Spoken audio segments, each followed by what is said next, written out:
Right now on 710, we're taking off with 9 hours of live and local LA sports talk. The home of the 9-hour LA Sports Mega Block. Ladies and gentlemen, this is your captain speaking. We call it the LAX, LA Sports Mega Block. Of course, powered every day by LAX, Los Angeles International Airport, where change arrives daily. Let's get to it. Time to get in the air. We're taking off, LA. We have clearance, Clarence. Roger. What's our vector, Victor? Travis and Sliwa has clearance right now. Ah, yes. Pump it up, Jorge. Here we go. Yeah. It is a Mandy's Reaction Monday, 10 a.m. in the Southland. Huh? My voice, we'll see how long the voice keeps going. Still going. What a night, Saturday night at the Commerce Casino. Mandy's 3. Hold on for a second. It is a final. Ooh, that hurt. Look, I'm not going to lie. That you had that in you, I'm pretty impressed. After your performance on Saturday night. How long were you on stage? 3+? I think 3 hours and like 5 minutes was the total. 3:05. That you are starting off with that is a final right out of the gate with a not quite a pony, but the thrusting right out of the gate. I'm impressed. That was thrust. 2-time Mandy winner on Saturday night over here. For Personality of the Year. Personality. Well, most hated is the one that I think you were by far the most deserving person for. I jumped into Mace's arms quickly. Like, that was the one that was a lock. Like, yeah, that was the Florida Panthers up 3-0 in the Stanley Cup final, which we'll get to it a little bit. Congratulations to you, Chris, on 2. Congratulations to Beto. His first nomination and his first win. Man of the People Award over here to Betto. Thank you. And roars roars to Emily on her very well-deserved Producer of the Year title. I am, and I'm not trying to make you uncomfortable, put you on the spot and thing. The look on your face when you heard your name read was wonderful.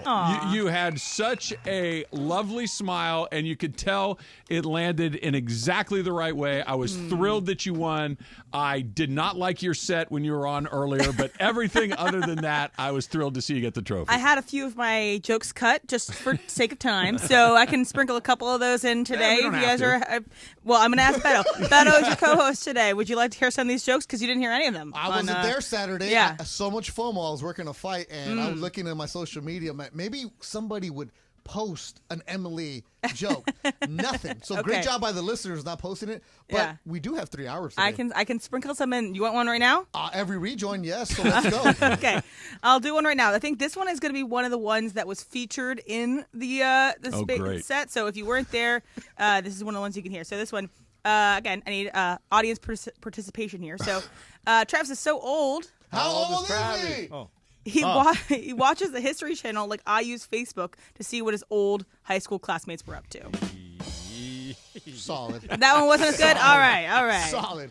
It just had a lot of parts. It was a little disjointed towards the end. It's all right. But it doesn't matter. Yeah. It doesn't matter. Hey, she's going to get better. She's still recovering from Saturday night. I can hear it. We're all of our voices are a little warm. You've got one of the Coconut Michael shirts on, yes? No, this actually was given to me last year. Oh, okay. From the Mandys, from a great listener. That they had, so I wore it around Mandy's time. But I saw Coconut Michael had a dozen at least different and shirts 3 bobbleheads of me, of which I am a proud owner of. You have one? The one that I got on stage, I think somebody took. I didn't get it, so I'm gonna have to reach out to him to buy more. It is. It's placed prominently in my background in my Zoom setting at home. I love it. By the way, of all the sometimes bobbleheads are super hit and miss. Sometimes they don't look anything like the person. Yeah. Chris, yours, the resemblance is uncanny. It is, right? It is perfect. It is really good. So I just want to say thank you to all the amazing fans, our partners, our teammates. But what a night it was on Saturday night. The third one is in the books. We're already planning Mandy's 4. We looked at the calendar this morning in a meeting, and I can pretty much tell you it's either going to be January. It's either going to be June 21st or June 28th, 2025. It's just the way it works. We might push it to the last Sunday in June for that Lakers finals run, by the way. Oh, yeah. Let's go. JJ Redick will be announced today at the facility, the UCLA Health Facility, Lakers practice facility, and we will bring that to you live. Mason and Iron will be live there, and we'll talk to JJ after, along with Rob Pelinka is scheduled to join. So we got a busy content day. Slee is at Pachanga right now. We are efforting getting Slee on the line here soon. And here's the thing. I've already seen it on Twitter, and I get it in the communities. Everybody has their favorites. Everybody wanted their votes to win. I'll just say this. if we rigged anything at 710 ESPN, I would guarantee you that I would take those 2 trophies that I won Saturday night and turn them in for Bit of the Year. If you think that I ate 11 and a half inches of hot dog with Cappy for no other reason to win Bit of the Year, now I probably could have stomached losing to Momo and Nut Milk, but losing to Ireland and ChatGPT, I had 3 nominations. Cappy and I dressed up like the Island Boys. He mounted me during morning drive. Oh, I was here for that and one. most importantly, I ate a giant hot dog with the man and rubbed everything at the end. You got to up your game the for fact 25, that I lost Morales. that should tell you it ain't rigged, because there's no way I would have allowed, if I was in control, no way I would have allowed that. I heard you Friday talking to Sedano and Cap, and you called in from the Mandys rehearsal, and they asked you about this. He's like, oh, no. Well, I better not lose. No, there was Bit no. of the year. I didn't think there was any chance we lost that one. I better not lose to Mason and Ireland. Oh. It was a heavy Mason and Ireland turnout. We obviously saw that. You did a great job on stage, Chris. You were up there by yourself for the vast majority of it, which is not easy to do. But I didn't have a drunk football player like leaning on me the whole night. I mean, Mason and Ireland has been on the station for how many years again? 24? How many times did I have to say it? I think it was like written out for me 100 times. But it was a lot. All the tribute videos, we're going to post them all on YouTube this week and post all the content. Of course, there was a moment that happened, and I said it in an email this morning, that John Ireland took $100 to do something. Oh, right. And I don't get stunned by a lot.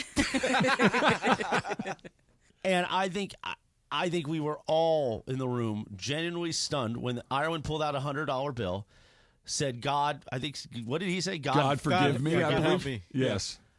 And then kissed Mason right on the lips. Wait, that was for $100? Yeah.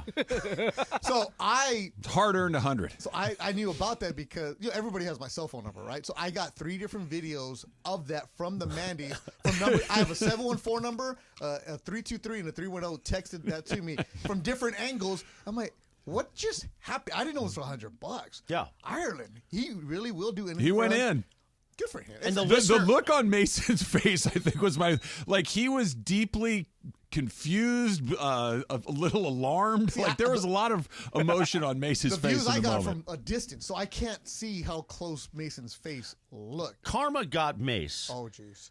Because I'll just, and John kind of brought this up on the show last week, that we wanted to do a cold open in the hot tub. In his hot tub, which is a bit that Cappy and I have been talking about for a year, that we want in his hot tub. Cold open for the Mandys. Yeah. And Mason just wouldn't. I offered to pay for things. I offered everything. And then John offered his, but that's not the same bit as being in Mace's hot tub, whatever. So karma got him. Because now he got kissed by John Ireland, and that video will live forever. So the 2 videos that will live forever, when Steve Mason retires or dies in the chair one day, or I think we know what his preference is. He's going to beat us all out. Him running around in his underwear in this building, and then John Ireland, by the way, in their Dumb and Dumber tuxedo outfits. Classic. Which was amazing. Yeah. He smacked him right on the lips. It wasn't like a little... It wasn't a little... No, it was a kiss. It was a full kiss. There was no tongue action, but it was a kiss. It wasn't an open-mouthed kiss, but it was... It was a kiss. All 4 lips were touching at the same time. It was a kiss. Hall of Famers, 30 years together, and that's what they're going to be known for. 20 together at ESPN LA. What was your favorite Mason Ireland tribute video? I thought the... What? The Stepdad Leo was my favorite one. Not Stepdad Leo was a good one. Stepdad Leo was good. Wait, he did a video? Look, I liked one. I liked one for one very specific reason. Is because of your reaction to it, Morales. What did I say? When Caliendo showed up, and then your reaction to Caliendo's video made Caliendo's video my favorite part. You got a big laugh out of that. That was a really good I think line. I said that more people have watched him tonight in this room than in the last 5 years. Where's he been? That was basically it. Yes. I liked Mrs. Ireland's mom, and I liked hers because she took a shot at J-Lo and Ben, and I was like, I like that. Yeah. What's wrong with that lady? It was terrific. Having the legend Jim Hill record one was great. Oh, I'm a big Jay Moore guy, so having Jay part of it. Freddie Prinze Jr. got quite a reaction. Coach McVay was great. David Singer crying in his was... but that was probably going to happen. Yeah. That's what Dave Singer cries. That's what he does. Guys, That one was cut from He's an 3 minutes. emotional man. I love it. The original take was 3 minutes. 3 minutes. So I cut 55. Nobody sent through 3 minutes, Singer. We love you, but come on now. So what a night. A lot of highlights at ESPN Los Angeles. More to come from the social media team that were working all day yesterday to cut up stuff and get this thing together. It is a Mandy's Reaction Monday. Thank you to our partners, the Commerce Casino and Hotel, Spencer, Daphne, Marco, the entire team over there. What a great job they did. All the fans that had a lot of feedback for us after last year's. Spencer has taken over that team on the Director of Guest Services, and what they did from a bar, food, hospitality standpoint, this Mandy's probably was the best ever from that standpoint for sure. And thank you to them. And we're ready for Mandy's 4 next year at the Commerce Casino. There was no trouble getting a drink on Saturday night. That was really a nice little touch. And real quick, he's joining us now, a man that made sure, on brand with Sliwa and I, that he grabbed a tequila bottle, a tequila mandala bottle, not only kept pouring me some, but kept pouring himself some, which I loved. The great Alan Sliwa joining us from Pachanga Resort and Casino.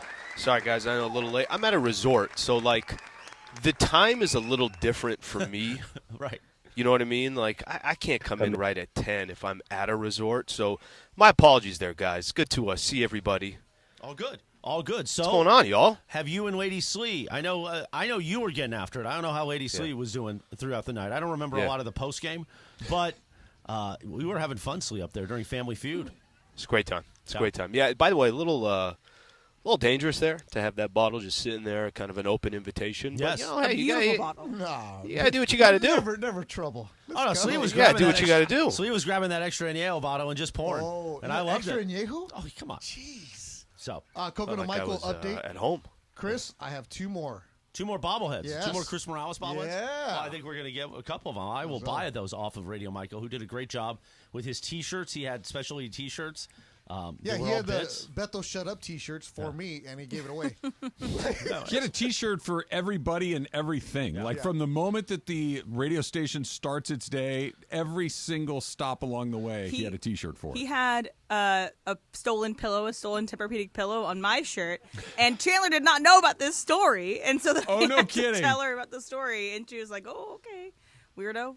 Is this the same? Is this the same guy that made the shirt for Kirk and DeMarco? Did you guys see that shirt or no? No. He did not. What's on the shirt? I think I'm trying to think which one was which, but it was either DeMarco on the shirt, and then it says the name Kirk Morrison, or vice versa, and that seems to be the theme that even happened during our during our Family Feud. So you know that bit, right, Slee? So you guys know the bit or no? Trav was explaining it to me. Trav, you explained to me on Saturday, so I got a little bit of a lowdown of the bit. Okay, well, why don't we re-explain it? And we'll come back, and I'll talk about why. If you don't know the DeMarco Kirk mix-up bit, it's quite hilarious, actually. All right, we'll do that next. As Chris mentioned, we've got J.J. Redick coming up later this afternoon. Mason and I are going to be live at the Laker facility for his introductory press conference. Al is, by the way, you're looking very relaxed, Slee. You're looking like you are throw the locked sunglasses in. I got to stop pretending here like I'm. You got kind of like a little pit bull vibe going on right now. That's what usually people tell me when they see me. A lot of pit bull vibes. Which means Betto's here as well. We got a lot to get to. 710 ESPN.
There's nothing like NHL hockey, LA Kings hockey on 710 ESPN. Welcome to the family. Brand new partnership. We're excited to have the Kings right here, the home of the Los Angeles Kings.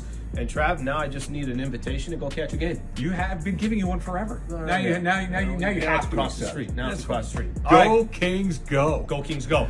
The Kings are back on 710 ESPN. Believe it or not, I did pregame for the Kings 25 years ago. Damn, I'm old. Luke Robitaille, the rest of the Kings organization couldn't be more excited. Go Kings, go! Go Kings, go. Nothing like live hockey. Nothing like seeing it in person. Nothing like watching it on TV. Nothing like listening to it on the radio. And we've got them on ESPN LA. Go Kings, go. We're so excited. The LA Kings have found a new home right here on 710 ESPN. Can't wait to see you on the ice. I want to congratulate the LA Kings. You are now on the greatest sports radio station in America, 710. And guess what? Now I get to be one of the ice girls at a Kings game. Go Kings, go. Go Kings, go. Go Kings, go.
That's a great question. Travis and Sliwa On 710 ESPN.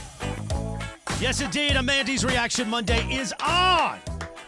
Our biggest night of the year. It is a final. The Travis and Sliwa Show. Betto's here as usual on a Monday. Alan Sliwa is live from Pachanga Resort and Casino. Producer of the year winner, Emily. Woo! She's here. Woo! And producer Jorge, a man who worked even more than I did to prepare for the Mandys, is also here. I don't know how he's still awake. Well, actually, I do know, but that's... I fell asleep at the venue. Let's just say that. He did. Comfortably.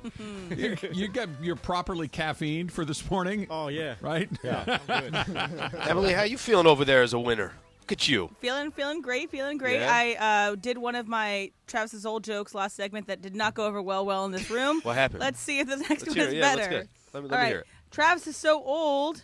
How old am I? How old is he? He used to invite Adam and Eve over to play bridge.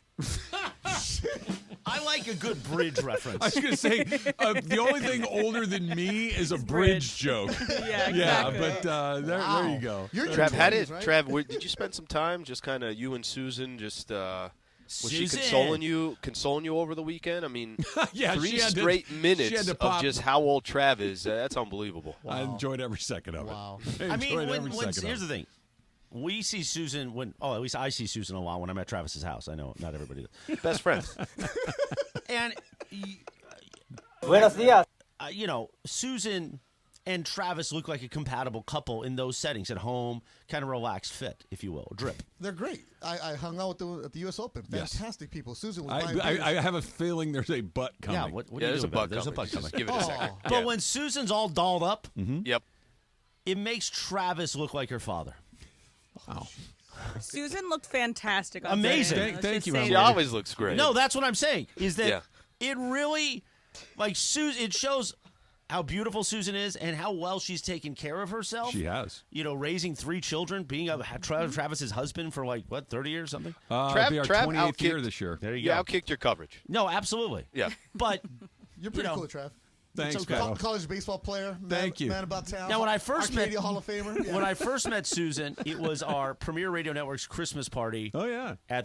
That one was either at the Beverly Hills Hotel or no, I think it was in the Marina, actually. Oh, at the Ritz. Yeah. And at that time, Travis, he looked a little different. So did I 22 years ago. And I didn't really notice that how much he outkicked his coverage. But, it's real love when she looks the same and Travis doesn't 22 years later. I think it's also. I'm looking good right now. Yeah, we don't want I it. got a lot of very positive compliments. I don't on think Saturday Susan night. wants it to get messy at this point with the children and everything. Oh, right, exactly. It's more work to to move on. Betto, congratulations. Still going, man? It's still I guess so. Congrats on your guess man so. of the people, bro. Oh, thank you, Slee. So I had somebody. Mark There's Cates. something you never thought you'd hear on the radio. Slee congratulating you about something. That's awesome. That's awesome. Betto, once again, congratulations Thank you, on your Man of the People award. It should be called the Travis Rogers Award, so I appreciate it. Yeah, that's right. Winning the Travis Rogers Award is fantastic. And I'm going to be serious here for a little bit. I know I come off like a jerk a lot of times. And No, most of the time, actually. Yeah, but let me just say this. I'm authentic. So if I'm in a bad mood, I'm in a bad mood. You know what you're going to get with me, right? I'm not vanilla. But in all honesty, thank everybody that voted for me for Man of the People for winning this award. As a guy who comes in here as a P1 listener, because I listen all damn time. I'm in the YouTube chat all the time when I'm walking on the treadmill. Winning this really, really means a lot. There you go. I didn't think I was going to win. And Morales can attest to this. So can Janessa. All week long, they kept texting me, emailing me, DMing me, hey, can you get us a reaction video in case you win? And I avoided it because I didn't think I would win because I know I rub people off the bad way a lot of time, right? So I wouldn't vote for myself either. But at the end of the day, I decided to do it the last minute. I really wasn't going to do it, Chris. And you even sent me a DM and say, hey, are you seeing my text? Yeah, I saw him. Because I didn't want to do a video and lose because that sucks, right? And he had to cut 2 of them. Can I just say this? I love that you had to hit him on DM to get his attention. Well, because I saw he posted on his story, and I was like, listen, you know what? Yeah. I won't use number the words, 2, you said you didn't know you won. You said you didn't know you won. Trav, I also knew I didn't win because I didn't send a video to any of them saying anything. Well, here's the thing. You know what I mean? People start going with their conspiracy theories. So we had Michael. I think Michael was nominated for we had Michael cut 2 videos in case he wins, and we had Betto cut 2 videos because those were the nominations. Yeah, so wherever you're nominated. We do this every year. Yes, we do. I did them last year too. Yeah, exactly. This isn't. Oh, okay. All right, so I did them last year too. So I purposely was like, you know what? Let me do the most outlandish thing possible. I was getting a haircut when Chris sent me that message at my barbershop, RC. Yeah, and drinking a beer. Drinking a beer. It's Friday. Yeah. My barbershop is fantastic. The guys listen a lot. So I was disheveled. I'm like, let me make this video that nobody will ever see because I'm not going to win. And sure enough, I win, and there's the video. So congratulations to everybody that won. But seriously, winning Man of the People means a lot because I know it comes from the voters, and I know it means that you took time out of your day to vote for me. And to win the Travis Rogers Award really is special. So, Trav, thanks for handing it off. Welcome to the family, Betto. It's nice who won Man of the People the first year? Cap. Travis is Cap. No. Cap won first year. Oh, yeah. Then you won last year. Yeah. Yeah, because that was right out of the gate. I did a joke in my monologue about how Travis ain't going to win anything, and then he won the first one. Yeah. I may be a one-and-done guy. Yeah. No, Mandy don't worry. We got years of Mandys ahead of us. Yeah, we'll see. Go. We'll see. And we're going to come up with some new categories next year and try to, freshen things up. But the story we teased. So Radio Michael fan, Coconut Michael on Twitter, made all these amazing bit T-shirts. A lot of people were tweeting. I saw Big E got one of them, and I think he did make the Kirk DeMarco shirt, according to the tweet. But here's the story, because Kirk was wearing a T-shirt, right? Explain what the shirts were. I didn't see them. I didn't see that shirt. They basically. So here's the crux of the bit. We had a Rams affiliate call a few months ago, and I was the moderator or the host on the call. It was a Teams call, so everybody was virtual. All our affiliates on the western area of the United States are Rams affiliates, and then a lot of salespeople, a lot of Rams people, and I had a round table of JB Long, DeMarco Farr, Steve Mason, and myself. And the whole point was we wanted a content person who wasn't associated with the Rams, who was just a host, right? So then we had Mace, because he's, season ticket holder. He can talk to the experience from the fan point of view. And Mace, if a lot of people don't know, at every Rams game is listening to the broadcast in his ear. So he's he not... finds out like 15 seconds later. No, but he's listening to the broadcast, and these are affiliates of the broadcastly. Anyway. So there's an opening slide, because a PowerPoint's running, that kind of says... Here's who's on the round table today. It's got my picture. It's got Mace's picture. It's got J.B. Long's picture. Oh, no. It says DeMarco Farr, but it's a picture of Kirk Morrison. Oh, no. Come on, man. And the person who did that was Ari Temkin, the affiliate director for Good Karma Brands. And I say his name because we've already said on the air that it was his thing. Okay. And listen, Ari doesn't live here. He's in a different market. But so I'm doing the opening, and they throw it to me. Sam Pines throws it to me, or somebody, and says, "Now Chris Morales, blah blah." I go, "Welcome everybody, blah blah." And as the slide's going, I'm like, I can't really see the whole thing, but I think I see it as it's coming. And DeMarco just starts laughing, and all these affiliates are just looking like, "Wait a minute." So that's the bit. So I have to ask. On Saturday night. Yeah. During Family Feud. Yep. The second Family Feud. Yeah, the second Family Feud. Ray on the mic. Yeah. He does a fantastic job. Yeah. Great job. Was that a continuation of the bit or Yes, not? I'm pretty sure it was a continuation of the bit. Okay, because good. Ray on the mic, who helped MC the event, works with the Lakers. You see him on the floor of many Lakers games Great now. job. He's Great also job. a P1 listener. Yeah. So he knows the bits. Okay. Yeah. Good. That makes me feel a lot better. Yeah. But it's a moment. It's unfortunate that video wasn't part of like we don't have. I don't think we were recording the call. Yeah. But had we might have had to just the. Obviously, that's not really appropriate in today's days for a lot of different reasons. But the fact that it happened, it innocently happened, and DeMarco and Kirk have embraced it, shows why this radio station's so special and everything's a bit. And it's really an amazing bit. Well, yeah. I mean, sure. Baby whale plays into it. My goodness. Wow. It's a complete crap. It's the anniversary. Oh, no. Scotty Barnes got his deal, right, Em? Yeah, Is that what Scotty. it is? So that Darko. The face of the league. Yeah, the Darko Yeah, cut isn't he? was when Darko said that Scotty Barnes is now the face of the league. You better get used to it. He just signed a rookie extension. Radio Michael just posted the T-shirt in the Travis and Sliwa community on it's Twitter. there. It says Rams legend DeMarco Farr. It's a picture of Kirk. It's so good. And they both lean into it. They both lean into That's it. fantastic. I think when somebody does that, you just got to lean into it. The fiercest linebacker to ever play the game. Travis loves when I say that line. The fiercest He line. does. Oh, that's For one of my Kirk favorites. I listen for it in every open. Kirk looked great too. Kirk always The looks sunglasses on and DeMarco. Oh, the outfits a lot of people have. DeMarco Holy. lost. DeMarco's is half the size he was. Yes. Where's DeMarco? Where'd he go? The weight went on me by some of the videos I looked at. Travis losing, DeMarco losing. I will say this though: a lot of the videos that we played in the beginning and at the end of all the highlights, the December month was particularly tough on me. I have lost weight since December, so I'm happy about that because I looked like Santa Claus in December. I still do in many ways, but I've at least lost a little bit in the face.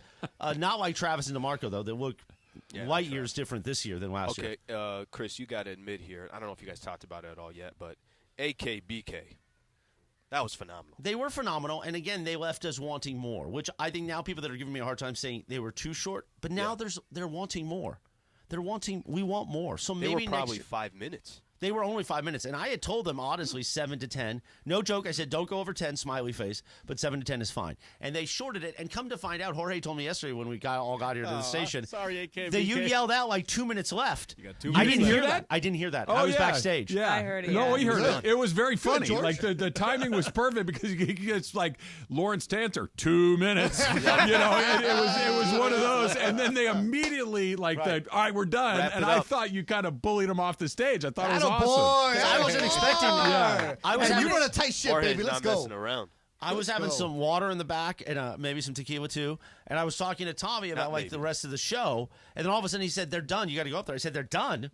And that's why I kind of walked down the stairs. I go, "What happened?" Done. A good way to do that, because we all were wearing these wristbands that light up, kind of Thanks like at a to- concert and stuff. Thanks to TLC Creative for that. Is you got to make them all red. Give them a red light. They got a comedy club, so That's it's a time good to wrap idea. up. That's funny. Yeah, that could be next year. Yes, and TLC Creative, Kevin over there, they did a great job with the holograms.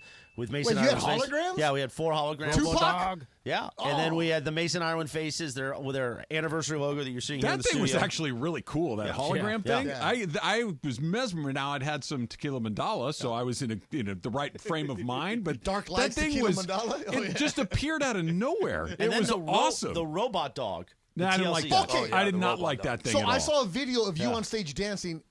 It was really a dog there? It was a robot dog. It wasn't somebody who photoshopped it. No. It was a robot dog. Oh, that's creepy. No. And it was like one of those Boston Dynamics things, and it moved like a real dog until it would get on its hind legs and it could clap. It was terrifying. I wanted to walk the dog out and Rookie. Just take them together. In rehearsals, it didn't seem that weird, but up on stage, it reminded me of the Black Mirror episode with the little. It's like a robot dog with knives. That follows and kills everybody. Yeah, and it really freaked me out. Nope. And I think Mace was freaked out too. Yeah, I think everybody that saw the robot dog had the same reaction, which is, nope. I need to know where that thing is at all times if I'm on stage with it, and keep it way, way, way over there. Yeah. See, I wasn't there Saturday because I was working boxing in Long Beach, so I had the FOMO. So when I got home around midnight-ish, something like there, I went through the ESPN LA social media account. Great job by Carlo and his entire crew posting it. So I'm going through the story, and then they're reposting other people. So I'm clicking on things, and you're starting to see the videos from around. That's when I saw that dog. I'm like, man, somebody got drunk and photoshopped a dog on there, right? But it was, those things are weird looking, man. Now, I know what everybody's thinking who wasn't at the Mandys. Stop talking about the Mandys. No. Because we weren't there. But I here's should the have thing. bought a ticket. That's right. You should buy a ticket next year early. We're going to start ticket sales even earlier next year. We're going to go back to the way we did it the first couple of years. But here's the thing. It is a great night. It's a great night of celebrating. Yeah. The room was giant, and we weren't prepared for how giant the room is. Yeah. So I think we're going to be able to squeeze in more fans next year, maybe have more of a standing section, because we've heard that. People love the tables, obviously, but some people liked the chairs and liked that vibe. So we're going to figure it out. We got another year to go. But we're going to definitely do it. Mandy's 4 is going to be a lot of fun. Thank you also to Tierra Legacy. They put on a great show. Tierra was there, dude. Tierra was there. And Pepe dancing with his girlfriend, cutting a rug. He was dancing next to my parents. Mucho and Angel were dancing. So it was a fun night, and thank you to everybody who was there. And just incredible, the family aspect of this radio station. Yeah. And our listeners and our partners. It's really special. And great job. It was a great night. Yeah, it looked great. Like I said, watching from a distance, watching on social media. Fantastic, and Mason and Ireland, well-deserved. Congratulations. And their 20-year anniversary. They were feted all night long. They were fantastic. But the highlight of the night for me, many, many highlights, was Emily winning Producer of the Year. I want you to take me through the emotion of the event, and we'll do that coming up in just a little bit. Plus, J.J. Redick is going to be on stage today. The Lakers are introducing him as their next head coach. What do we want to hear him say? That's coming up. It's Travis Slee, 710 ESPN. You never have to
Sliwa. But do you think it's the right move? Do you think it's the right strategy? No. Live from LA Live on 710 ESPN. I'm ready. A lot of three-peats this year. The winner for Producer of the Year is Producer Emily.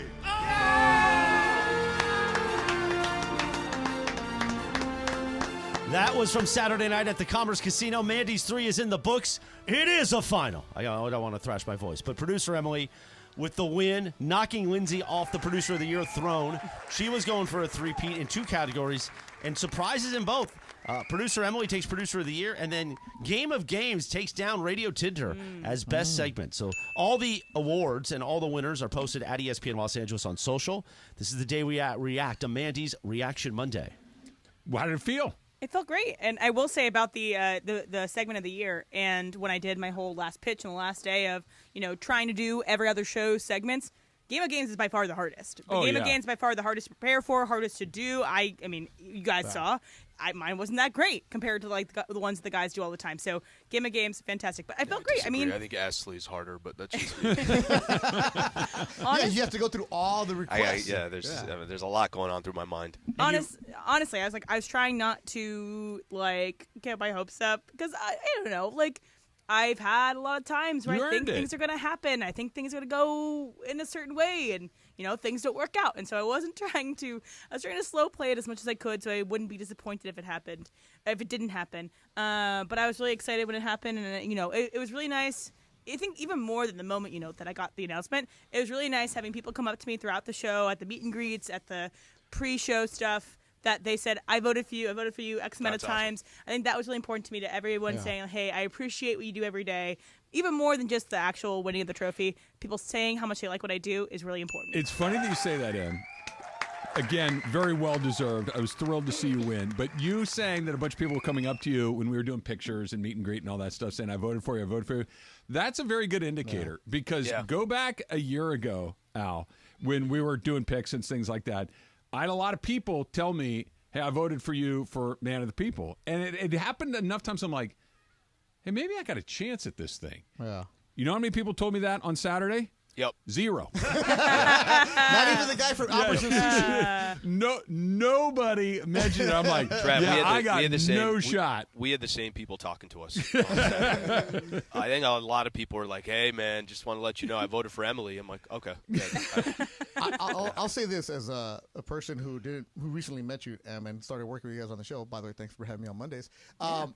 When I first met you, I even told you this, dude, you're a really good producer. And just this is coming off as a listener. And then now that I've worked on the show on Mondays and seeing the work that you put in and the meetings that we have before the show and the different ideas that you bring and the amount of detail that you have into it, without a really strong producer, your show's never going to do it. As a former producer, I wasn't half as good as you, and I wish I would have been as good as you. And you do a great job, and everything's earned for you. Thanks, guys. Trav, you said it best. You deserve it. You grind every day. Obviously, you're grinding for this show, so it's very, very well deserved, and great that you got the recognition for it. Thanks, Al. I think that next year we need to really push a different award on the station. So we've pushed. Al has won Host of the Year last year. I won Producer of the Year this year. We got to push Travis. We got to push Travis for Host of the Year. Something fun, because Travis. Like we said, if you don't push, you don't get it. You got a campaign for sure. Exactly. You got to push your it foot. You push it real good. You got to push it real good. As Saul Betto once said.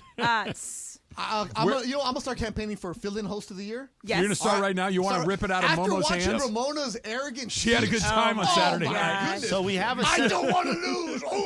Well, she wasn't having a good time. I don't know if she was arrogant or she was saying, just I want this. Here's the thing, Betto. I don't know if that was her talking or if that was someone else within her body that. So here's the thing with Momo. You know what I mean? So with Momo, when she first came up on stage, she wasn't her technically. She was having fun, and she had a couple of the Ireland mandala drinks they were selling. Yep. Ireland Splash. Yeah, the Ireland Splash. Yep. And by the way, I didn't know till yesterday that they had a drink named after me. I didn't know that. I had missed that. I knew about the Sedona one, but I hadn't seen the Morales signs on Friday. Anyway, I guess there was a Blanco. Trav and I had water named after us. It was But it became a tradition that people started taking shots up there with me of mandala, and we would pour out whatever throughout the show. And I was enjoying it, obviously, as we all know.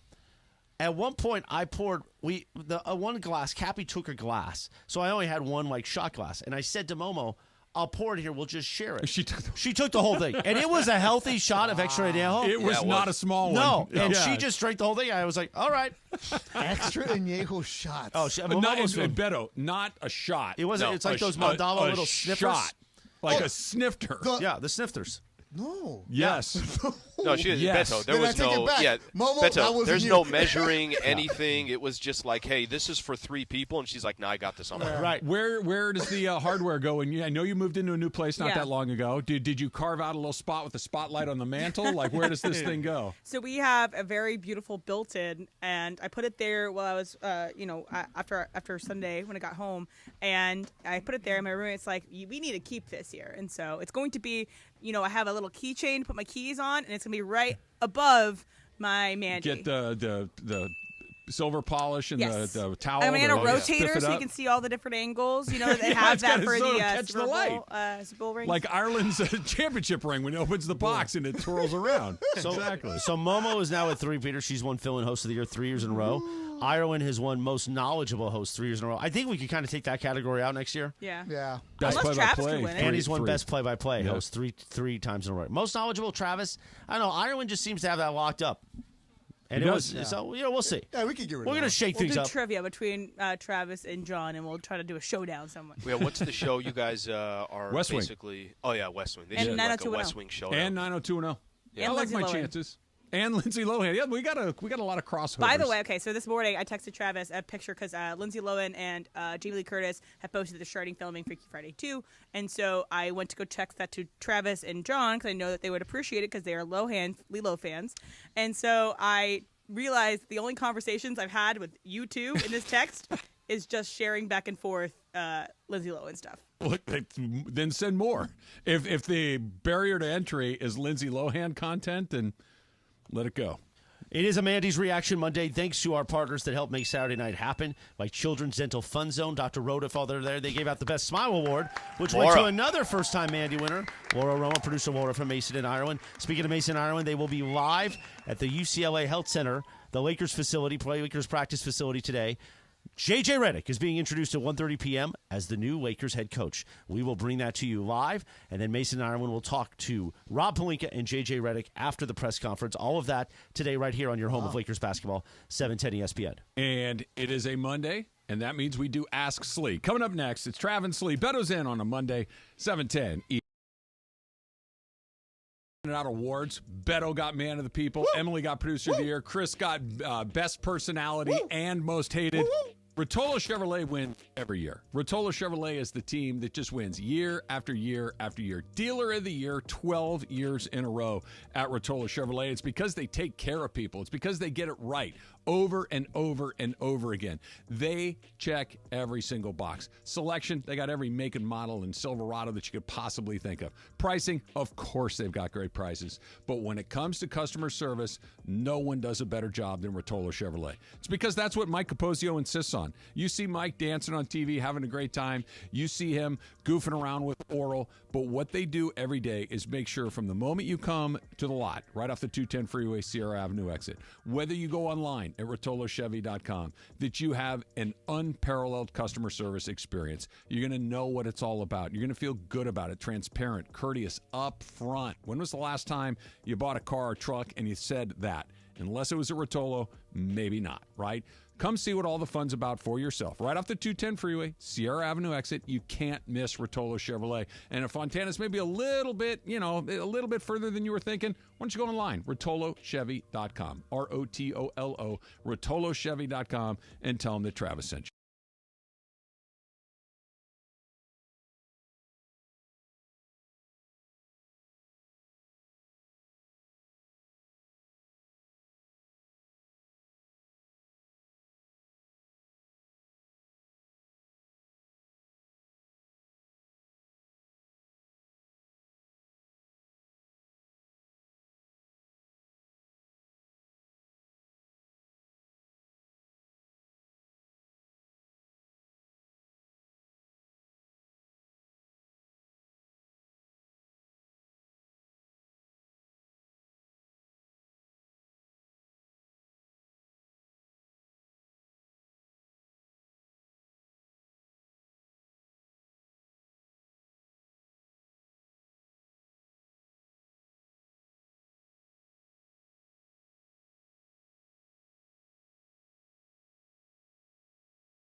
12 minutes in front of 11 o'clock on a Mandy's Reaction Monday.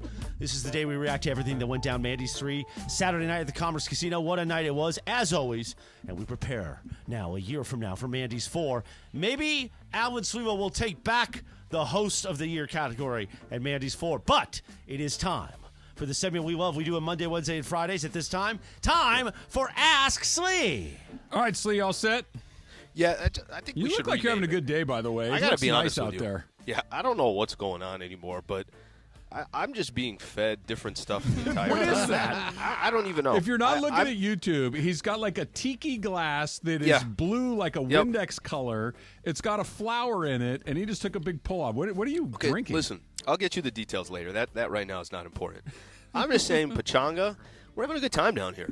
Brian, by the way, in Orange County, just swung by. This guy's going from the pool and then coming to say hello here. I'm like, why don't you just get back in the pool, man? Don't waste your time over here. So we're having a good time. Let's do it. Can I get a discount code, bro? I want to go now.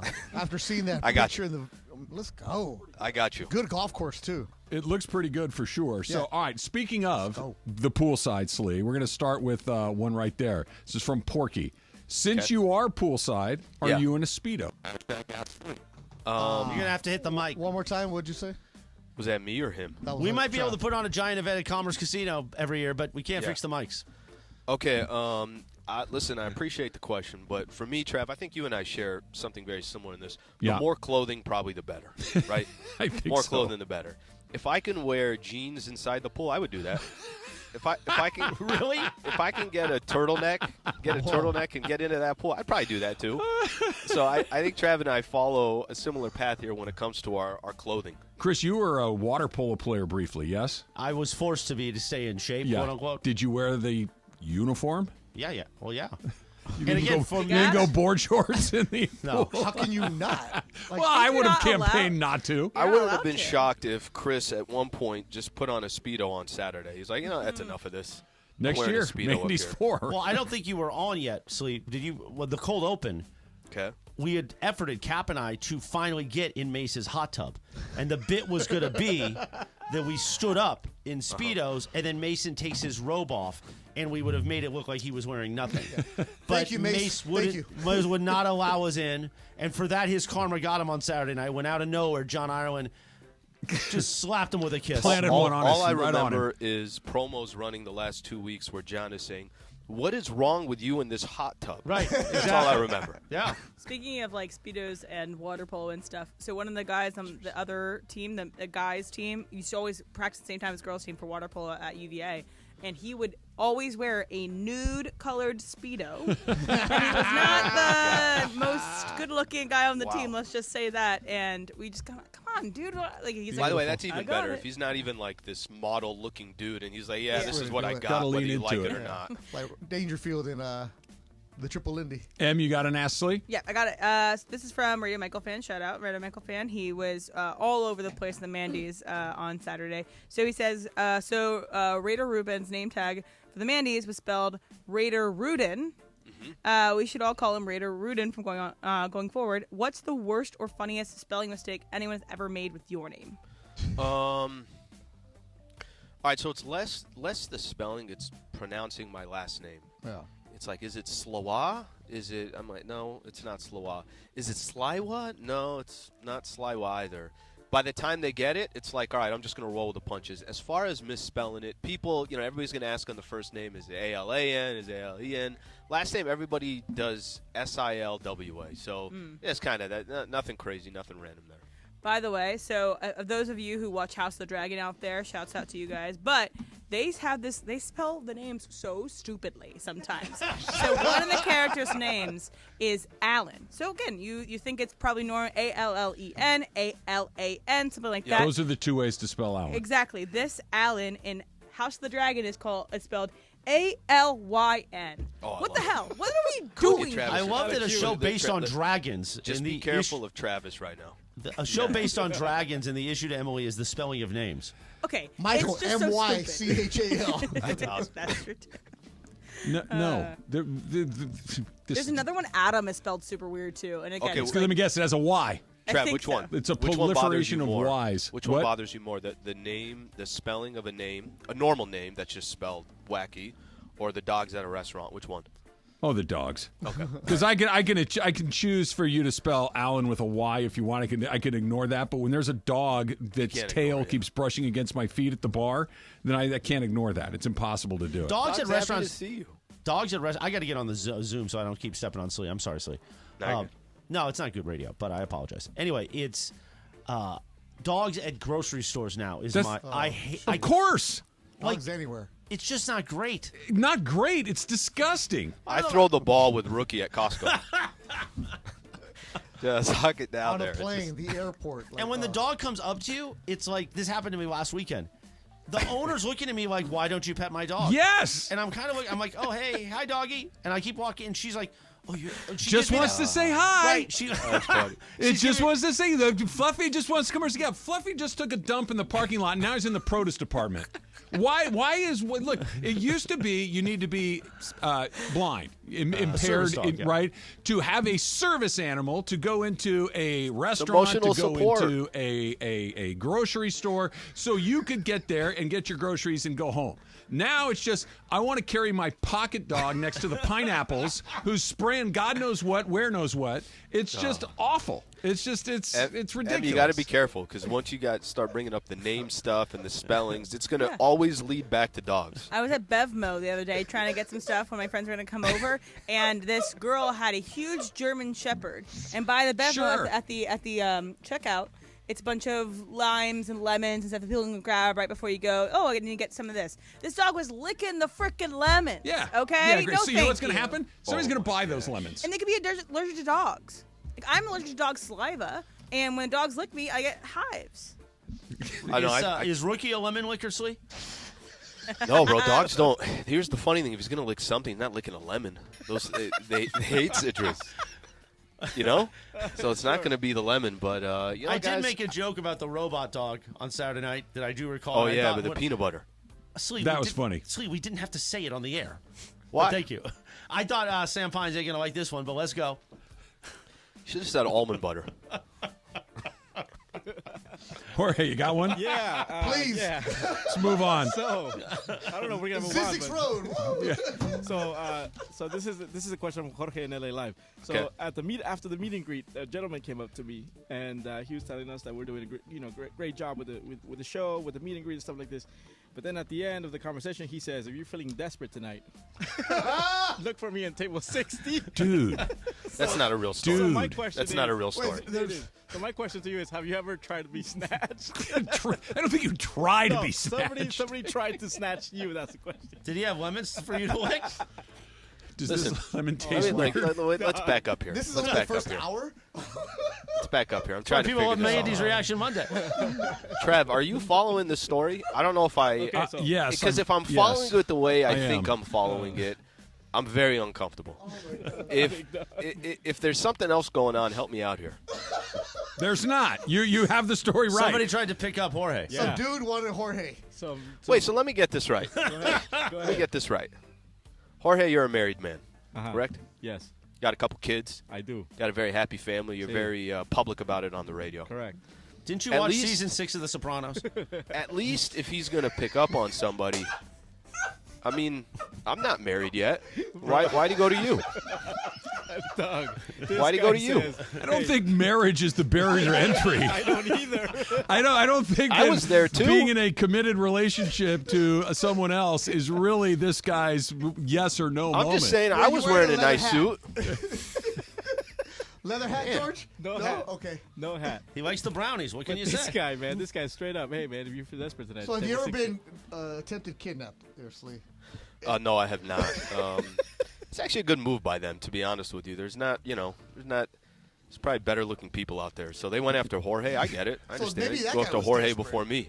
No, if Slee was kidnapped, he'd be like okay, guys, this is a rough situation, but we got like Nick Van Exel highlights or anything to get me through? Or I would tell them, I'd say, guys, listen, it's Monday night. I got to be out at 7 for Lakers talk, okay? Let's work on this tomorrow. Let's do this tomorrow. See, Emily, everybody snatchable. See? Everybody. Oh, my God. Everybody all the time. You have no idea. All right, we're going to get to it eventually. Maybe. Please. We'll see. The Lakers are having a press conference to introduce J.J. Redick later this afternoon. Mason and Ireland will be out there. You can hear all of that. They're going to speak to J.J. after. They're going to speak to Rob Pelinka after that as well. So a lot of Lakers. And what are we hoping to hear? That's coming up next. It's Travis Lee. Betto's here on a Monday, 710 ESPN.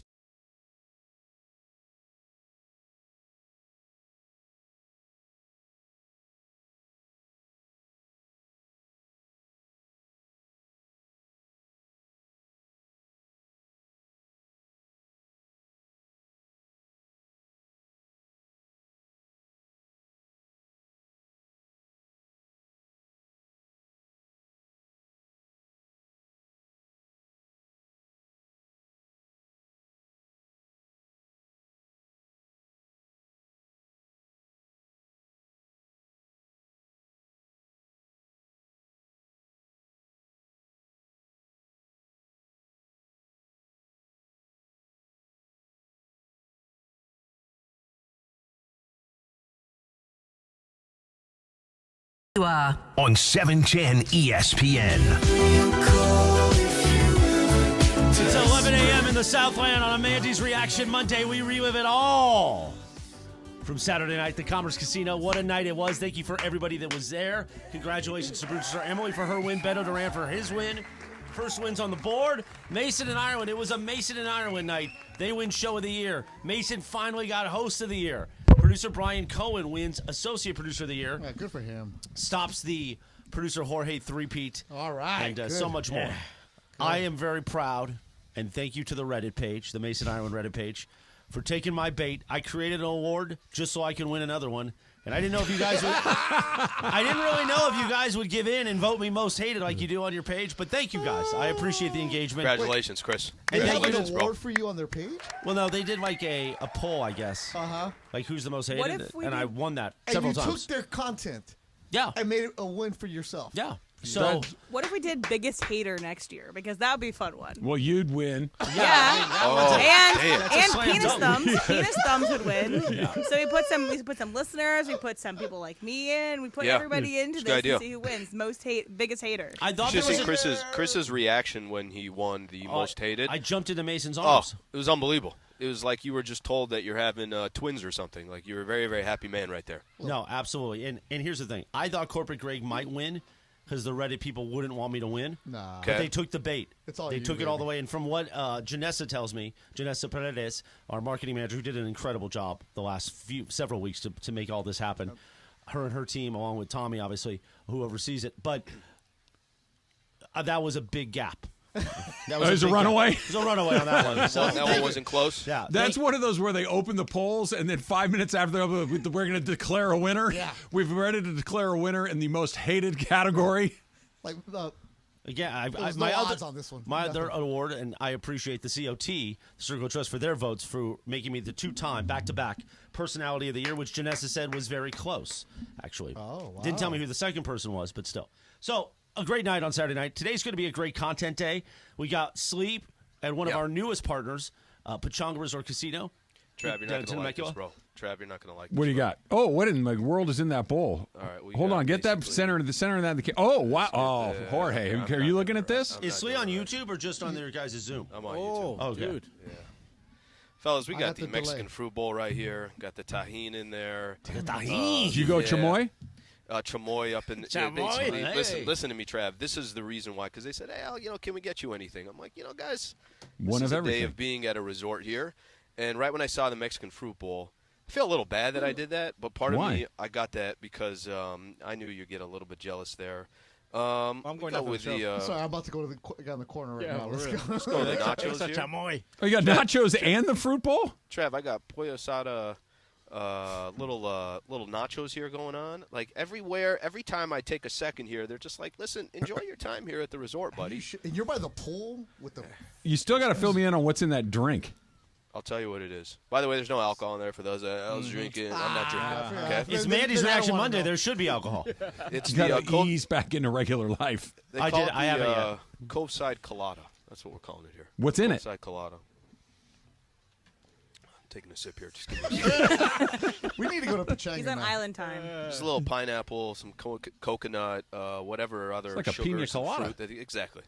They could throw in there. Slee, get us some golf. Let's go. Have you played there? No. It's terrific. I play there. It's terrific. It's hard to get on there. It is. It's a really, really good golf course. All right, so Slee can do the show from Pachanga Pool. We can go golf, call the AK, and then we're good. There was the Rams had the leadership conference there a few months ago, and I was privileged to go in Sam Pines' place because he couldn't make it, and I got to play golf, and it was, I play a lot of golf. I've played it a lot. Black Gold is incredible. Industry Hills, which we play at a lot. This course took my breath away on several shots. Terrific. It's terrific. Jorge, speaking of asada nachos that Slee was eating right there, did you finally come to your senses yesterday? Okay, so yesterday we're at the Mandys War Room, like Cody likes to call it. We're back there cutting it up, and I got hungry, so I go across the street. There's a taco truck across the street, and then I asked Cody if he wanted something to eat. He says he wants a burrito al pastor, so I'm like, cool. I ordered 2 of those, but then I see the picture of the carne asada fries, right? I get it. Man, they serve you a good portion, well prepared. Me and Cody split it up here afterwards, dude. So we done with this whole ridiculous it's 6 thing? It's not 6 for that spot. Because it's nachos. They're nachos. That's why. Fries. The fries. Fries. Good stuff right there. Jorge, I hate to admit this, man. Might be onto something with this whole carne asada thing. Right? Told you. It's not the same. It's not the same. Slee, you can say that. Okay, no. You Here's can, what happened. You can say that. The Mexican cannot. Here's what happened. Because he knows better. After the I'm not Mandys- Mexican and I know better. You are Mexican. and Travis. Travis Sanchez. After the Mandys, I went to it was actually just a random spot just off the street. They're set up till God knows right around midnight, the corner from there, 2 right? a.m. On whatever Atlantic? it does. On Atlantic. This was on Soto. We were on our way back to Pasadena. So even on better. Soto. Okay, I know exactly where you went. Good All right, spots so there. they're just doing tacos, and I get 4 tacos. I get 2 carne asada, 2 al pastor. Jorge, bro, those pastor were, you can't get any more flavor than that, bro. Right. Pastor's any more great. flavor than that. Pastor's great. How's the asada?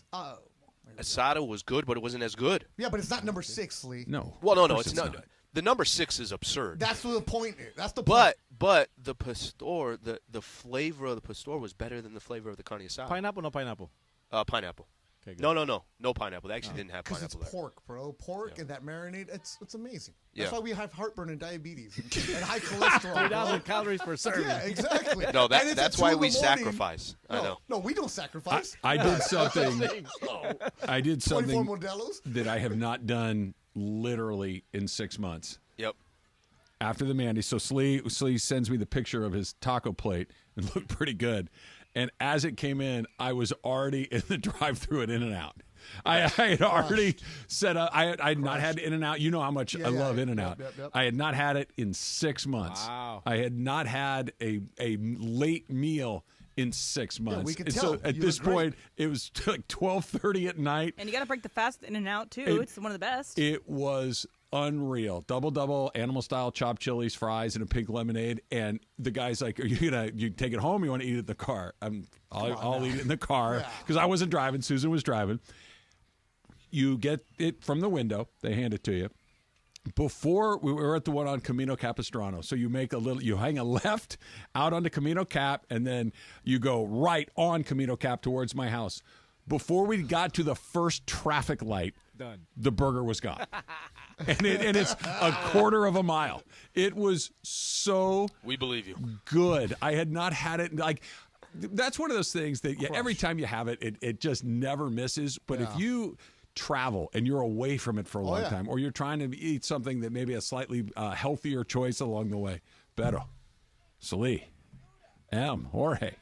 My God, it was one of the best things I've ever had. This was a decision that we were trying to make. Michelle's like, "Hey, let's go get In-N-Out." I'm like, "Doesn't Mexican food sound better?"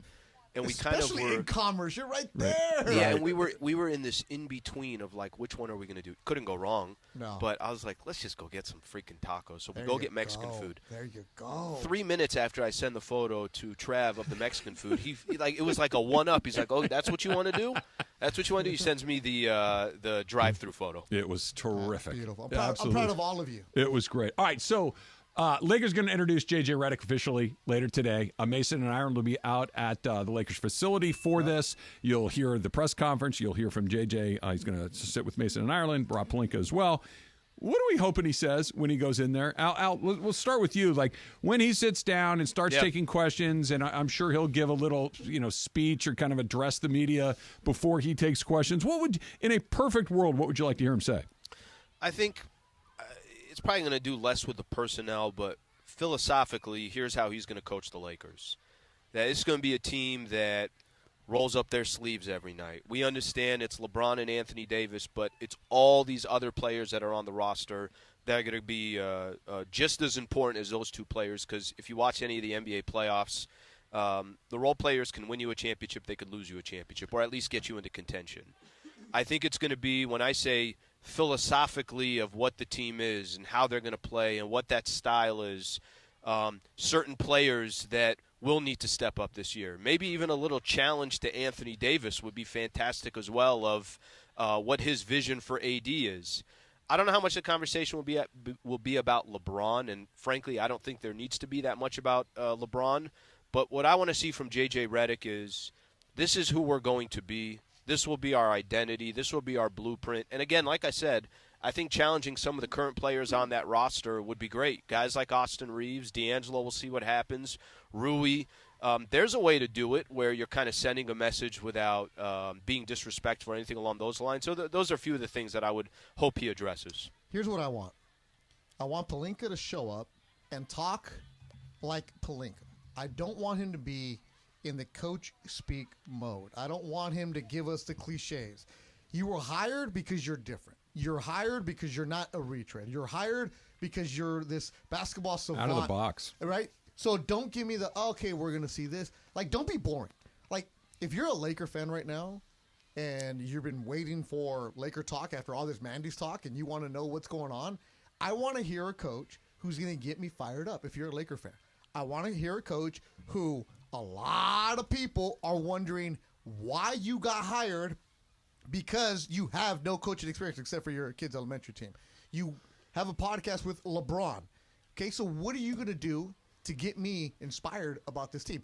Obviously, you can't do anything about the stuff on the floor because that's for Pelinka and the front office to figure out what you're going to do. But make me say, you know what?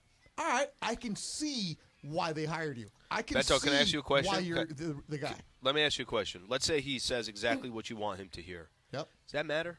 It'll make me feel better. But here's the thing. I think J.J. Redick is already such a polished speaker. J.J. Redick, I don't think we got an issue of him saying the right thing, because I think he's going to say the right things. But I'll tell you and you guys can give me your own perspective on this. When they announced J.J. Redick was going to be the next coach, and maybe because Darvin Ham was fired 7 weeks ago and his name was already brought up so many times, it didn't garner any emotion for me. And I think even by the time he's done today, even if he says all the right things, I don't know if it's going to garner emotion to me until we actually see the product. Because the first thing you said was the dude has zero experience coaching at any level, specifically the NBA, but at any level. I don't know if he can say anything to me that's going to make me feel different, but that's one perspective. Here's what he could do for me, Slee, though. Because it's taken so long, because we haven't heard him at all, we've never heard him talk about potentially being a coach. He hasn't addressed it at all. Not on the podcast, not on ABC was doing the broadcast. Look, Sedano was on the road with him for a couple weeks. He said they never really talked about this. So we don't know what he's going to say. I'm not saying that what he's going to come out today and win the press conference and be great, but just don't be boring. Give me something to latch onto, because also we've seen Dan Hurley fly across the country. We saw it. Hurley get offered more money than you were given, right? You are now essentially looked at as the second choice. So give me something, for me, a Laker fan who's going to be here in L.A., who's gone up and down with this team this season, to come out and be like, you know what? I can see with that. I'm going to give him a little bit more of the benefit of the doubt, because there are a lot of people in the city, Slee, and I'm a man of the people. I'm in these streets, and a lot of people did not like the J.J. Redick hire. I think I don't, maybe it's, I think to Al's point, it wasn't a, oh yeah, let's go kind of moment. And it wasn't a, oh, we're dead. It was neither. It was just kind of, okay, let's see. Which is why I think what he says today, he's not going to say, put it to you this way. if it's about basketball, I'm out. Don't do that. Exactly. I don't care because, to your point out, until they're out there on the floor playing, his philosophy is, well, we're going to do this. We're going to have the ball here. Whatever. That will either work or it won't. But we're not going to know until October, November, and then we'll see it from there. What I would like to have when he's going to speak around 1:15, 1:30, by 1:45 or 2 o'clock, whenever he's done, if my reaction is, that was different. Yeah. Then it's a huge win. If there's something, whether it's an energy level, whether it's a philosophical thing, but something that makes me sick. Hit that mic.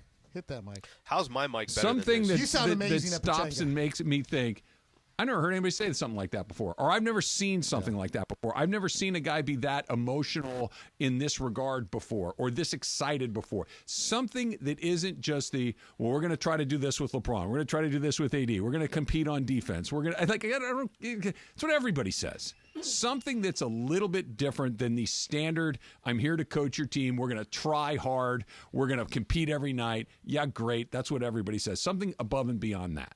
That's what I'd like to see. Yeah, it should be. Listen, I think no matter what, there was a caller last week that I think said the best thing. I'm glad it's over with. And there really is kind of a relief of, this Thursday's the NBA draft. July 1st is NBA free agency. I think we can all agree that whoever your head coach is, if the roster doesn't improve, if you don't find ways to be creative with some of the assets that you have, that Western Conference is loaded, and I don't care who your coach is. JJ Redick could become a really good coach in the NBA, but they got a lot of stuff to figure out over the next 30 days that isn't going to be just up to JJ Redick. All right, so JJ Redick coming up around 1:15 or so. That's when he's going to talk. After that, he's going to speak with Mason and Allen, Rob Pelinka as well. Slee is on location. Betto is here. It is a Mandy's Reaction Monday, and the Trav and Slee show is loaded with Mandy's winner today, including Chris, who got 2 of them last night. Slee still knocking out the fruit as well. Lots to get to. It's Trav and Slee, 710 ESPN.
Punk to 42424.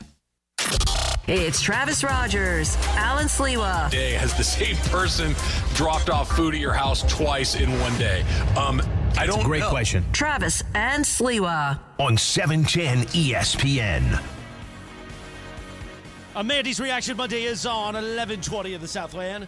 Happy Monday. The Travis and Sliwa Show. Betto's here. Sliwa's at Pachanga Resort and Casino, our brand new partner. Welcome aboard, Pachanga.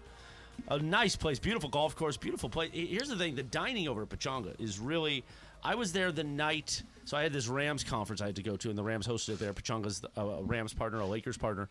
And I watched the NCAA championship game and had one of the best burgers I've ever had. Really? I can't think of the restaurant there. That one right there? It's next to the casino. Yeah, right next to the casino. And it was great. Beautiful bar area. Yeah. Watched the whole game. Had a great burger. Pachanga's a great place. It's in Temecula. I think you were at 1882 Cantina. That sounds right. Yeah. Okay. But their steakhouse is the Great Oak Steakhouse. Really? Yeah, the Oak. Yeah, so good. Yeah. Creme brulee. Ooh, yeah. la la. That's you know what I'm gonna do.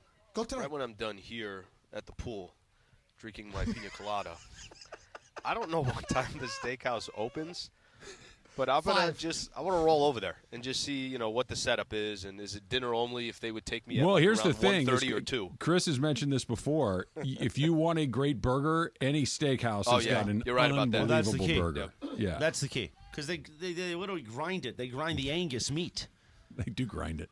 Speaking of meat, I would like to put for the record for people on Twitter that are, have a lot of issues with some of the Mandys results. I get, it's rigged. Let me just be clear. I ate 11 and a half inches of hot dog. I didn't feel right for 3 days after That's that. right. That's true. If I rigged anything, I would have given away my other 2 awards just to win Bit of the Year. And I didn't. Yeah. So enough with this.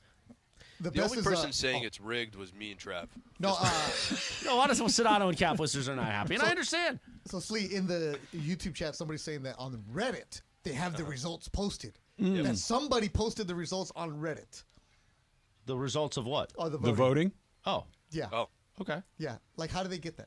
The results of, our results? Yeah, our results. No, that's not possible. That's not possible. Unless Janessa's a leak. She's the only one. She's a double agent. She could be potentially running the Mason Ireland Reddit. Well, only 4 people, as I mentioned on stage, have the results, the actual paper results. Yeah.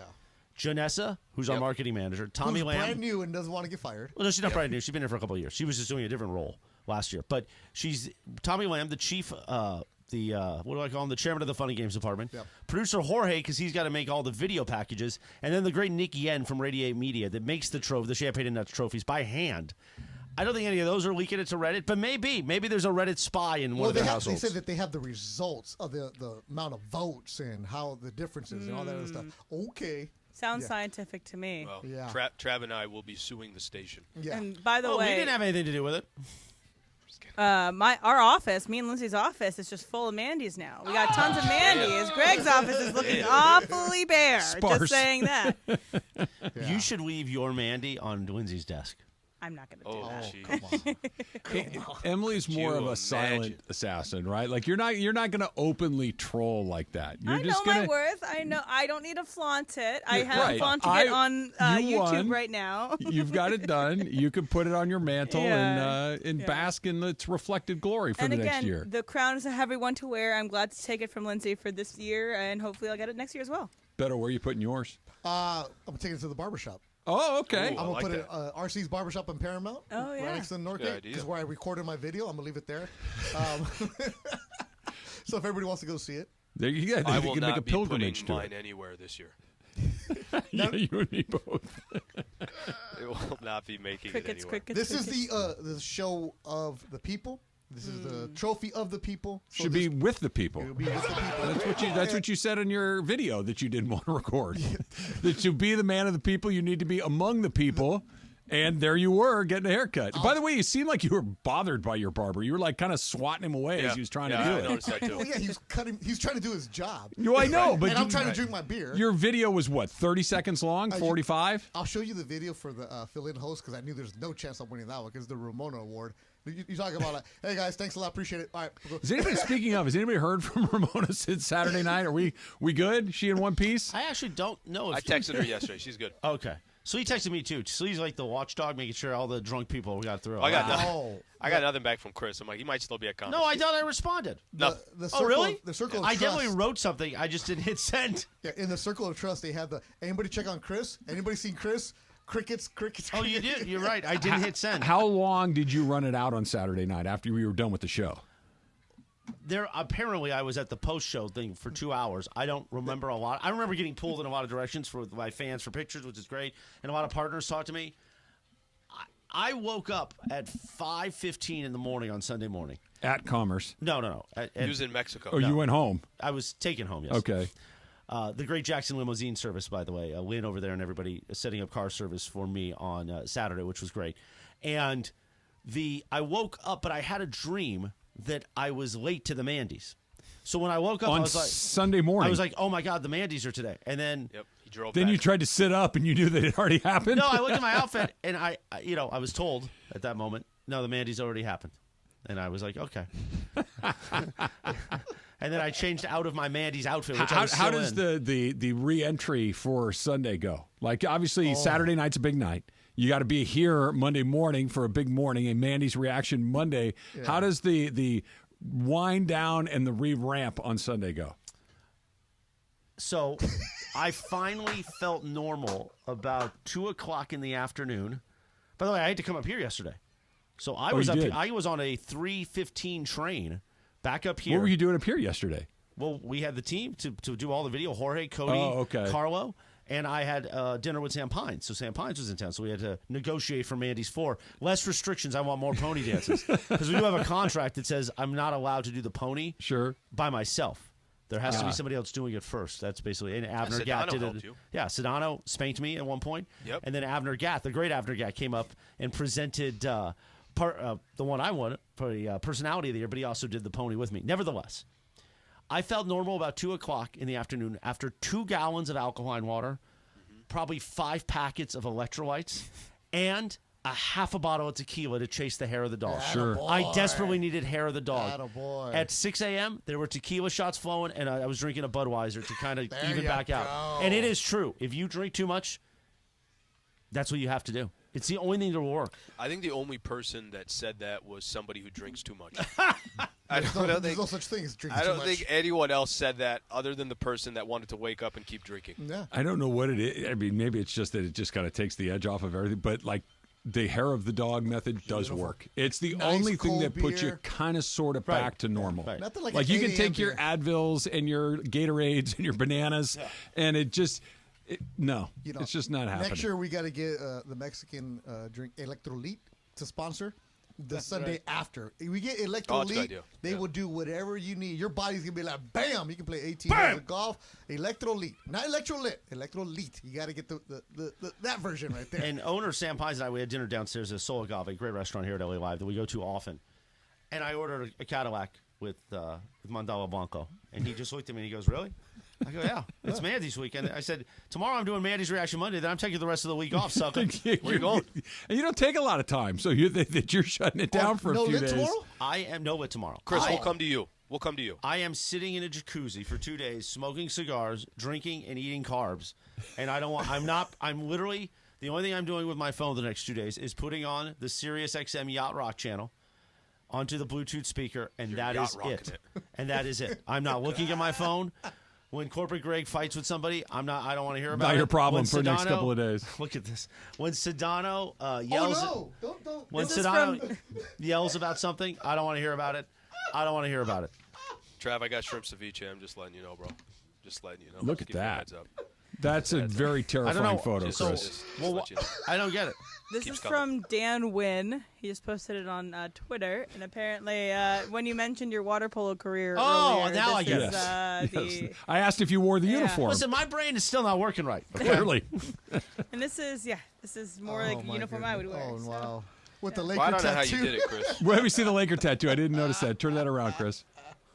I'm just laughing here. I'm just. Jeez. Hey, and they handed out towels. I got one. Towels, T-shirts, stickers. The LA Kings made beautiful shirts for us. Chandler is taking that home to Wyoming because she needed a towel, and This so terrible now towel right here? there's some more Mandy's promo that's going to be in Orange Theory Fitness in Wyoming. I love it. I love it. No, it was a Most great of our night to listeners remember. If you missed any of it, next year we'll do it again, and it'll even be bigger and better. By the way, Betto mentioned Northgate Markets. You and Mario Ruiz got some watch parties coming up yes, we for do. Sunday, June 30th, starting at 4 p.m.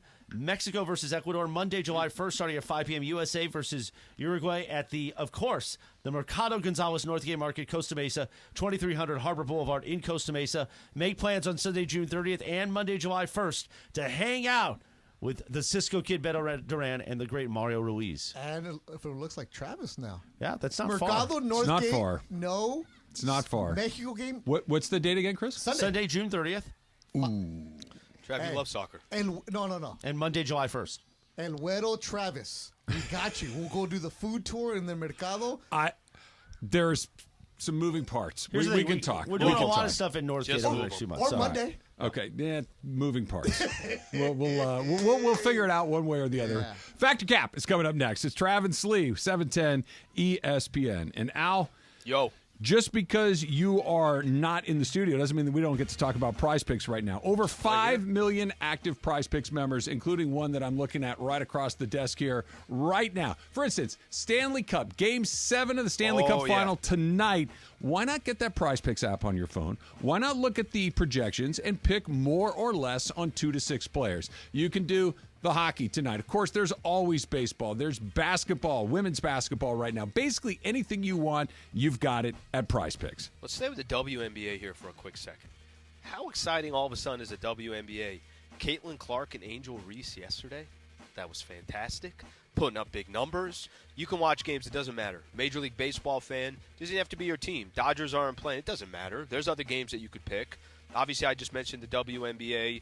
Eventually, just imagine playing all this when the NFL and college football starts again as well. All you got to do is download the app today. Use that code 710 for a first deposit match of up to $100. Again, that's code 710 on Prize Picks for a deposit match of up to $100. Pick more. Pick less. It's that easy.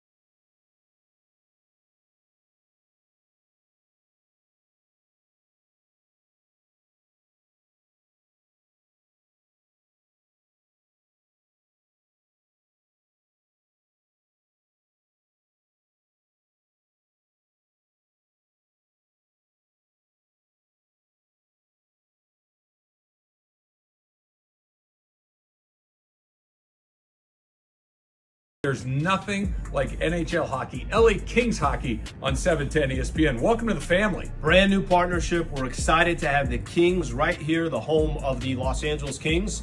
And Trav, now I just need an invitation to go catch a game. You have been giving you one forever. Now you have to across the street. Now it's across the street. Go Kings, go. Go Kings, go. The Kings are back on 710 ESPN. Believe it or not, I did pregame for the Kings 25 years ago. Damn, I'm old. Luke Robitaille, the rest of the Kings organization couldn't be more excited. Go Kings, go. Go Kings, go. Nothing like live hockey. Nothing like seeing it in person. Nothing like watching it on TV. Nothing like listening to it on the radio. And we've got them on ESPN LA. Go Kings, go. We're so excited. The LA Kings have found a new home right here on 710 ESPN. Can't wait to see you on the ice. I want to congratulate the LA Kings. You are now on the greatest sports radio station in America, 710. And guess what? Now I get to be one of the ice girls at a Kings game. Go Kings, go. Go Kings, go. Go Kings, go.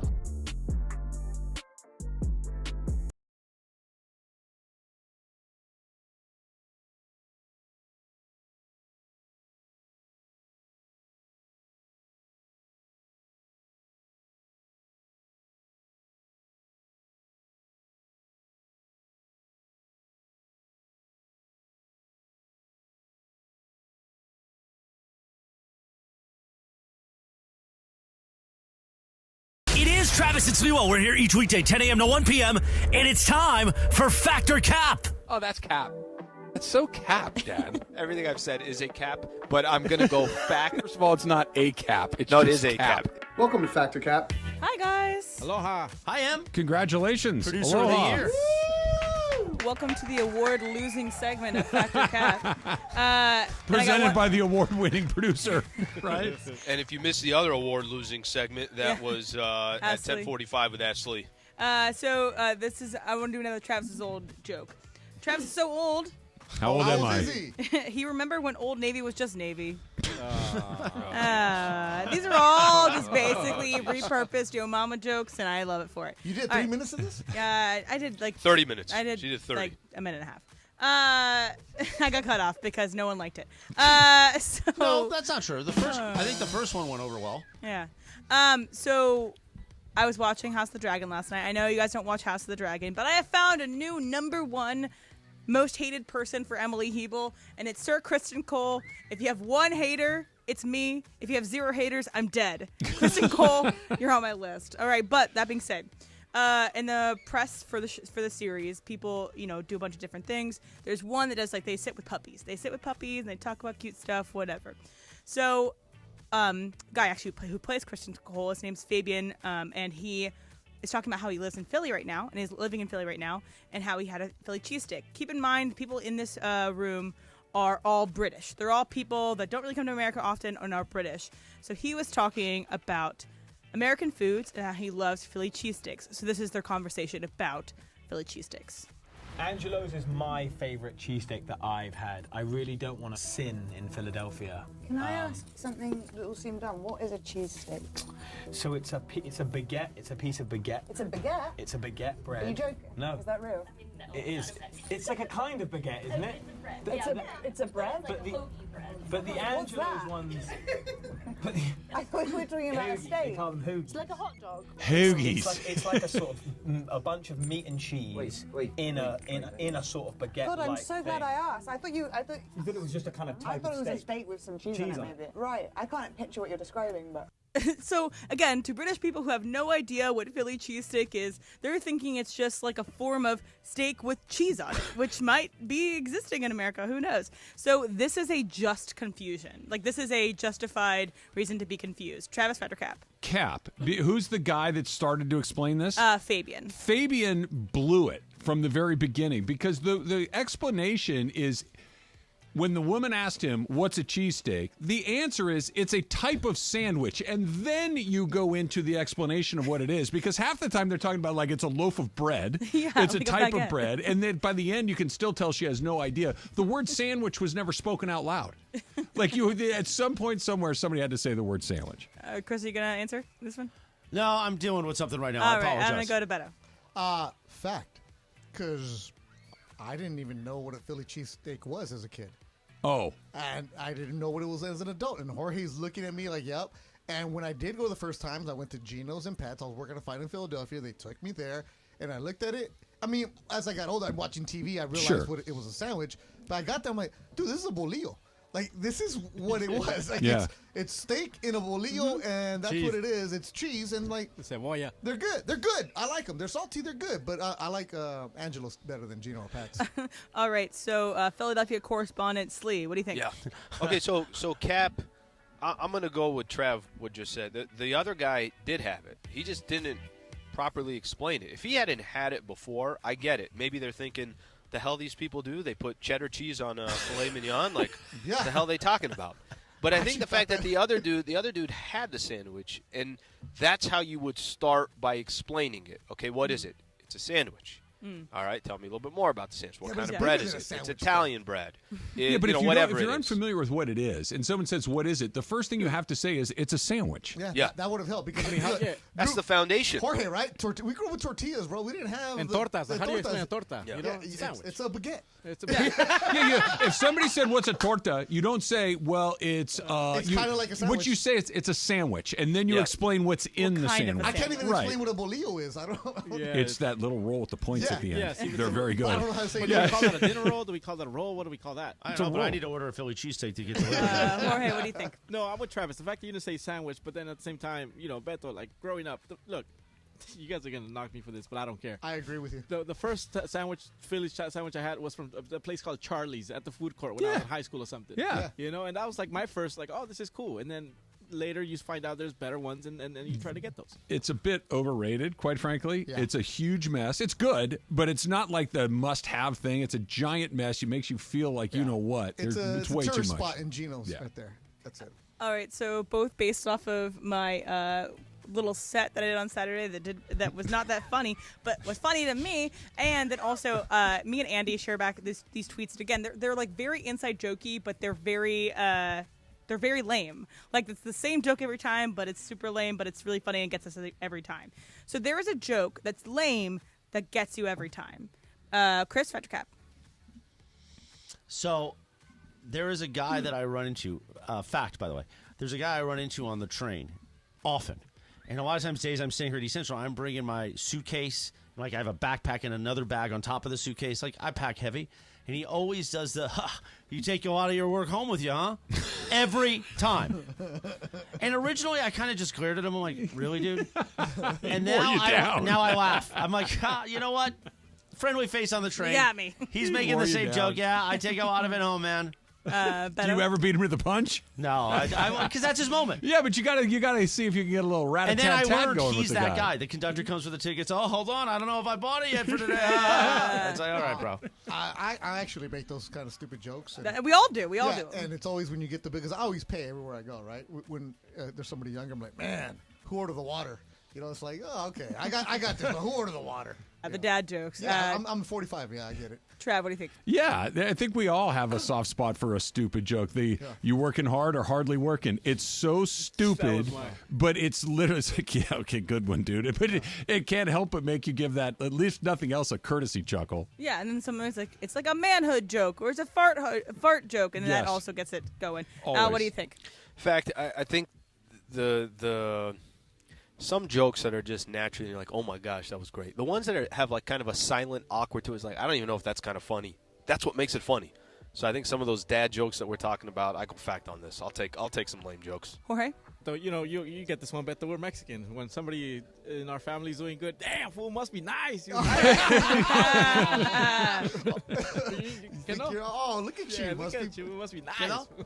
Or when you're not listening, it's damn, that's crazy. Yeah. Doing good. This fool. All right, so yesterday I saw a movie. It's called Thelma. It's very sweet and it's very heartwarming, and it just made me really like emotional. I laughed, I cried, but I cried a lot in this movie. I cried more than I thought I was gonna cry. It's about an older woman, and she gets kind of scammed, has money taken from her, and then she's basically like Taken style tries to get it back. It's very sweet. June Squibb is the main actress in it. But if you go see it, stay to the credits, and that's what really made me really cry. And so I'm leaving the theater, and like my eyes are still welled up, and I feel really embarrassed because not everyone knows you just saw this. So my statement is, you can cry in a movie. Betto, Factor Cap. Yeah, Coco. There it is. That Johns has never seen and will never see. And rates it despite having never seen it. You're not surprised, right? That Newport, man, Beach. You're not watching Coco.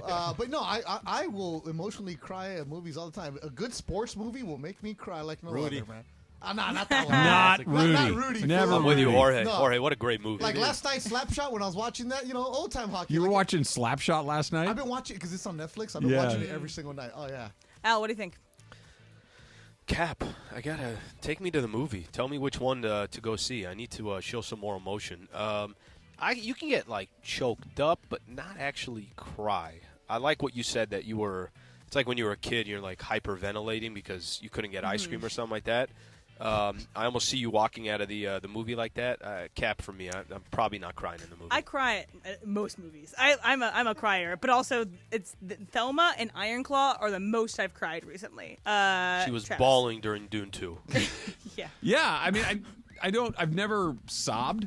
That's not a thing. But I've said this before, whether it's a commercial or anything. Anything involving a father and a son gets me every single time, without exception. If it's about a reunification or a separation or a death or anything like that, it gets me every single time. So 100% fact. Morales? Yes, I don't remember the last movie I cried for, but I do, and I cry for TV shows. West Wing, when Leo dies, that episode gets me every time. Guy falls down a hole. That speech gets me. And then when Bartwood gives him the Christmas gift. Gave him the knife. No, the napkin. That gets me every time. So, yeah, I'm a crier. But I don't remember the last movie in the theater that I cried. But, yeah. I'll cry. It's always more embarrassing, too, when I go by myself. And I'm just like, the person next to me doesn't know who I am, and I'm trying to hide that I'm crying. Are you self-conscious about it? A little bit, but they were crying, too. So I understand. Jorge, what do you think? Oh, yeah, when I watched El Titanic, when Jack went down. You could have moved over, Was the door big enough? Oh, the door was big enough for Jack. Oh, this old debate. No, it's true. It would have sunk. If they were both on it, would have sunk. It would not have floated. That's true. That's how it was meant to be. Yeah. Then why not take a life vest from one of those floating bodies? And then she would never have kids. The rest of the people in their movie wouldn't exist. Or some. Anyway, whatever. We wouldn't have the movie. El Titanic. Is that it, Em? That's it. El Titanic. Award-losing segment. Your award-losing segment.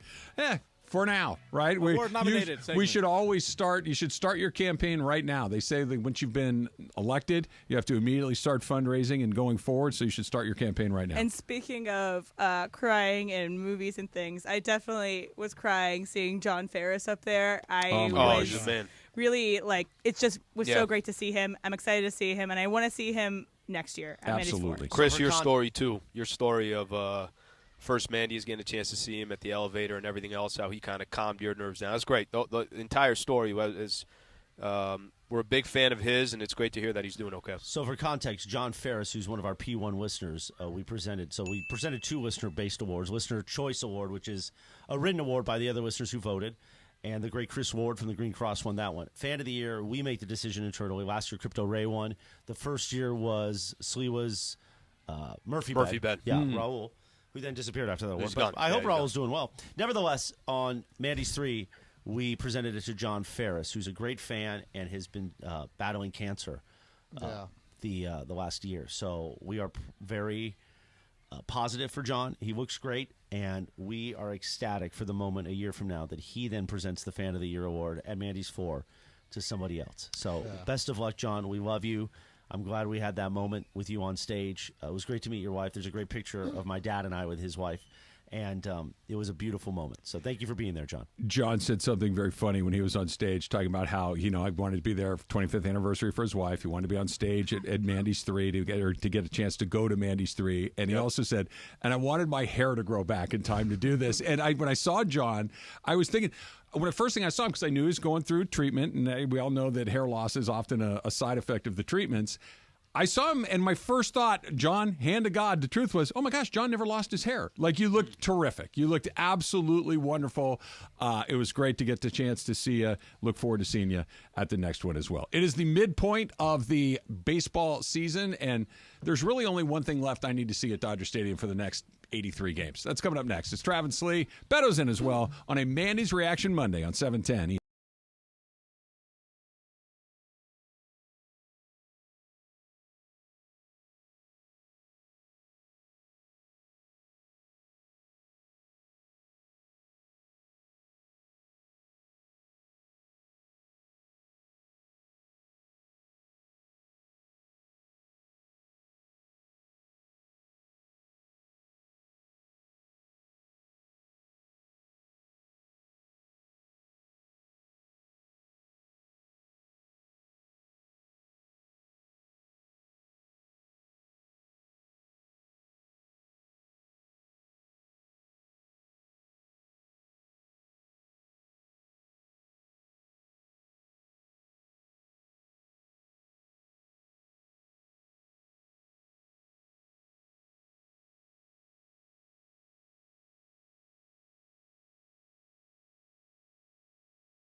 It's Travis Rogers, Alan Sliwa.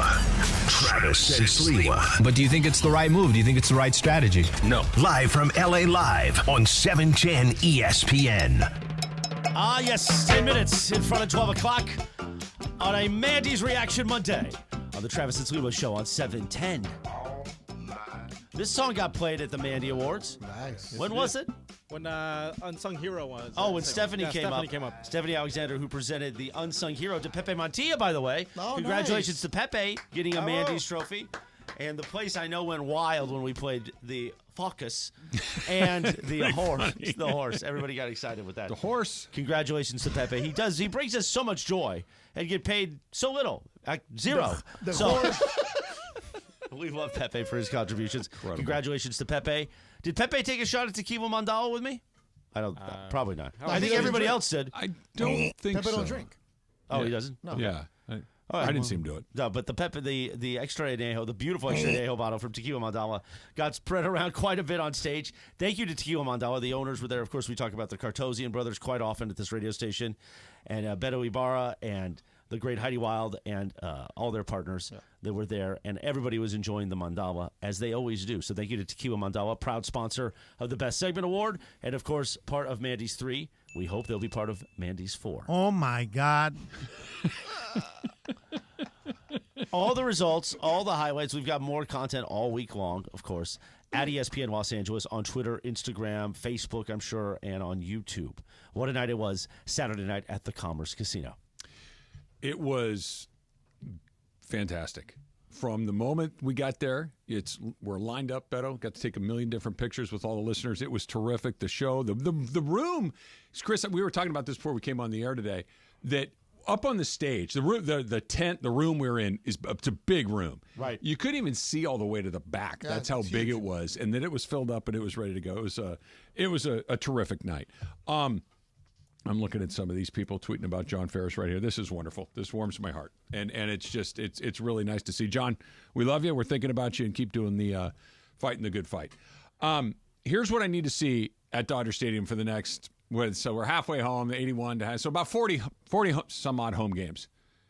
Is Ohtani going to get one over the pavilion wall, Betto? Because it's like each week we're getting a little closer. He's putting balls in positions where you haven't seen it go very often. We looked it up this morning. Yeah.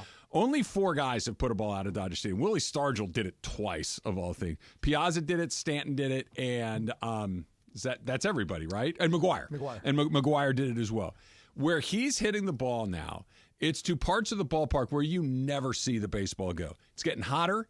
He's as hot as you could possibly be, and eventually he's going to turn on one just enough, because most of his home runs now seem to be going like between left center and right center. They're just rockets to the middle of the field. If he turns on one like he did in Washington when they were going through D.C. and catches one the way, it's going over the roof. That's like the last thing I need to see this season, because everything else has gone more or less according to plan. And the guys you mentioned, all right-handed, right? Except for Stargell. I mean, Stargell, yeah. But the way that they hit the ball was just monster shots, right? With Ohtani, and I was telling this to you before we started the show, we got to go early to watch BP. We'll get credentials because that's the only way you can see it, and we can watch Ohtani, because I would watch him in Anaheim, and you get there early, and when Ohtani would take BP in Anaheim, you know, sometimes the visiting team is out there, the pitchers are doing their pulls and they're doing their stretches, their early work. Dudes would stop when Ohtani is taking BP. And that's in Anaheim, where you have a lot of barriers, because you have that big wall. You have the seats. So you really can't gauge, because back then, was it the Budweiser patio, right? Yep. So it's really high up there, the big scoreboard. You really couldn't understand, because the ball How would stop. far away that is, yeah. Dodger Stadium, I haven't seen them take BP this year, but I got to get out there during Dodger BP to see how it sounds there. Because Dodger Stadium acoustics are different than Anaheim. And the ball flies more because of where they're at. A hot day during a game, and a pitcher who's maybe tired, makes a mistake. Yeah, but you need somebody that's providing a little velo, too. Yeah. Because to reverse make the mistake. Yes. Where it's like, let me just get it by him. And boom, 101 off the pitcher. Ohtani, the exit velocity must be crazy. Can he do it? Oh, absolutely he can. It's just a matter of Sliwa, whether he can get it to the right spot and get it down, because you're going to have to pull it a little bit. Like you basically have from the bullpen to about, what would you say, 20 feet to the left of that, where that's a realistic kind of angle to get it out there. But he's hit, keep in mind, in the last 7 games, he's hit 4 home runs that have gone 450 or more feet. That's not right. You guys are so ridiculous. This is so ridiculous. Why? This is the conversation. The conversation of the only thing left this year at Dodger Stadium, 80 games left, is Shohei Ohtani going to hit it out of Dodger Stadium? Slee, this is like saying, is Steph Curry just going to start shooting half-court shots regularly? No. And let me tell you why it's ridiculous. Is because you're probably right. Because they're going to win. They're going to win 2 of 3 games. Basically, by the time the week's over, they're going to win 4 of 6 or 5 of 7. That the division is, it's partially because the Dodgers are good, the other part because Arizona, San Francisco, and the Padres aren't. And the fact that, I don't know, winning the NL or having the best record between them and Philly, I don't know how much of a priority that is. It's not. But there is a little bit of – it's so pathetic how I watch Padre games because they're 500 and every game is pins and needles because you just want to get into the wild card, and you guys are talking about, it'd be so cool. It sounds like a complete fantasy of, it'll be awesome if one of our guys who's the best player arguably to ever play the game just hits one out of the ballpark. Anything else to watch this year? Well, the result isn't the same thing. Yeah, I know. The result's going to happen. The result is, it's like you said, we're at the half. They played 79 games, so we're just shy of the halfway point. They're going to win this division by 10 games or so. Yeah. I think they're at 8 or 8.5 right now. They're going to win by 10 or 12 games. They're just that much better. And even with, by the way, there's some stuff that has gone wrong for them, but way more has gone right. They're going to win the division by a mile. And other than like the baseballness of it all, like you want to get guys healthy, you want to get guys back in the lineup. Sure. It's when I'm coming out here, I want to see him hit one, but I'm pretty sure he probably will because he seemed to be hit one just about every single night. I want to see how far he can hit one. I want to see him hit one to the gas station in center field. That's kind of what I'm here to see. Yeah. Because his home runs are boring now. Tiny hit home run. Thanks on Prize Picks, I got that. Like usually for Prize Picks, you don't bet the home runs. Always bet the less than. The half. Ohtani has been making Cappy money because he's been betting Ohtani over home runs. Well, since he's gone into the leadoff spot, it's gone to a whole nother level, which is what I want to get into next because Mookie's coming back. The question is, does he get his old spot back? That's coming up. It's Trav and Slee on a Mandy's Reaction Monday on 710 ESPN.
and ESPN.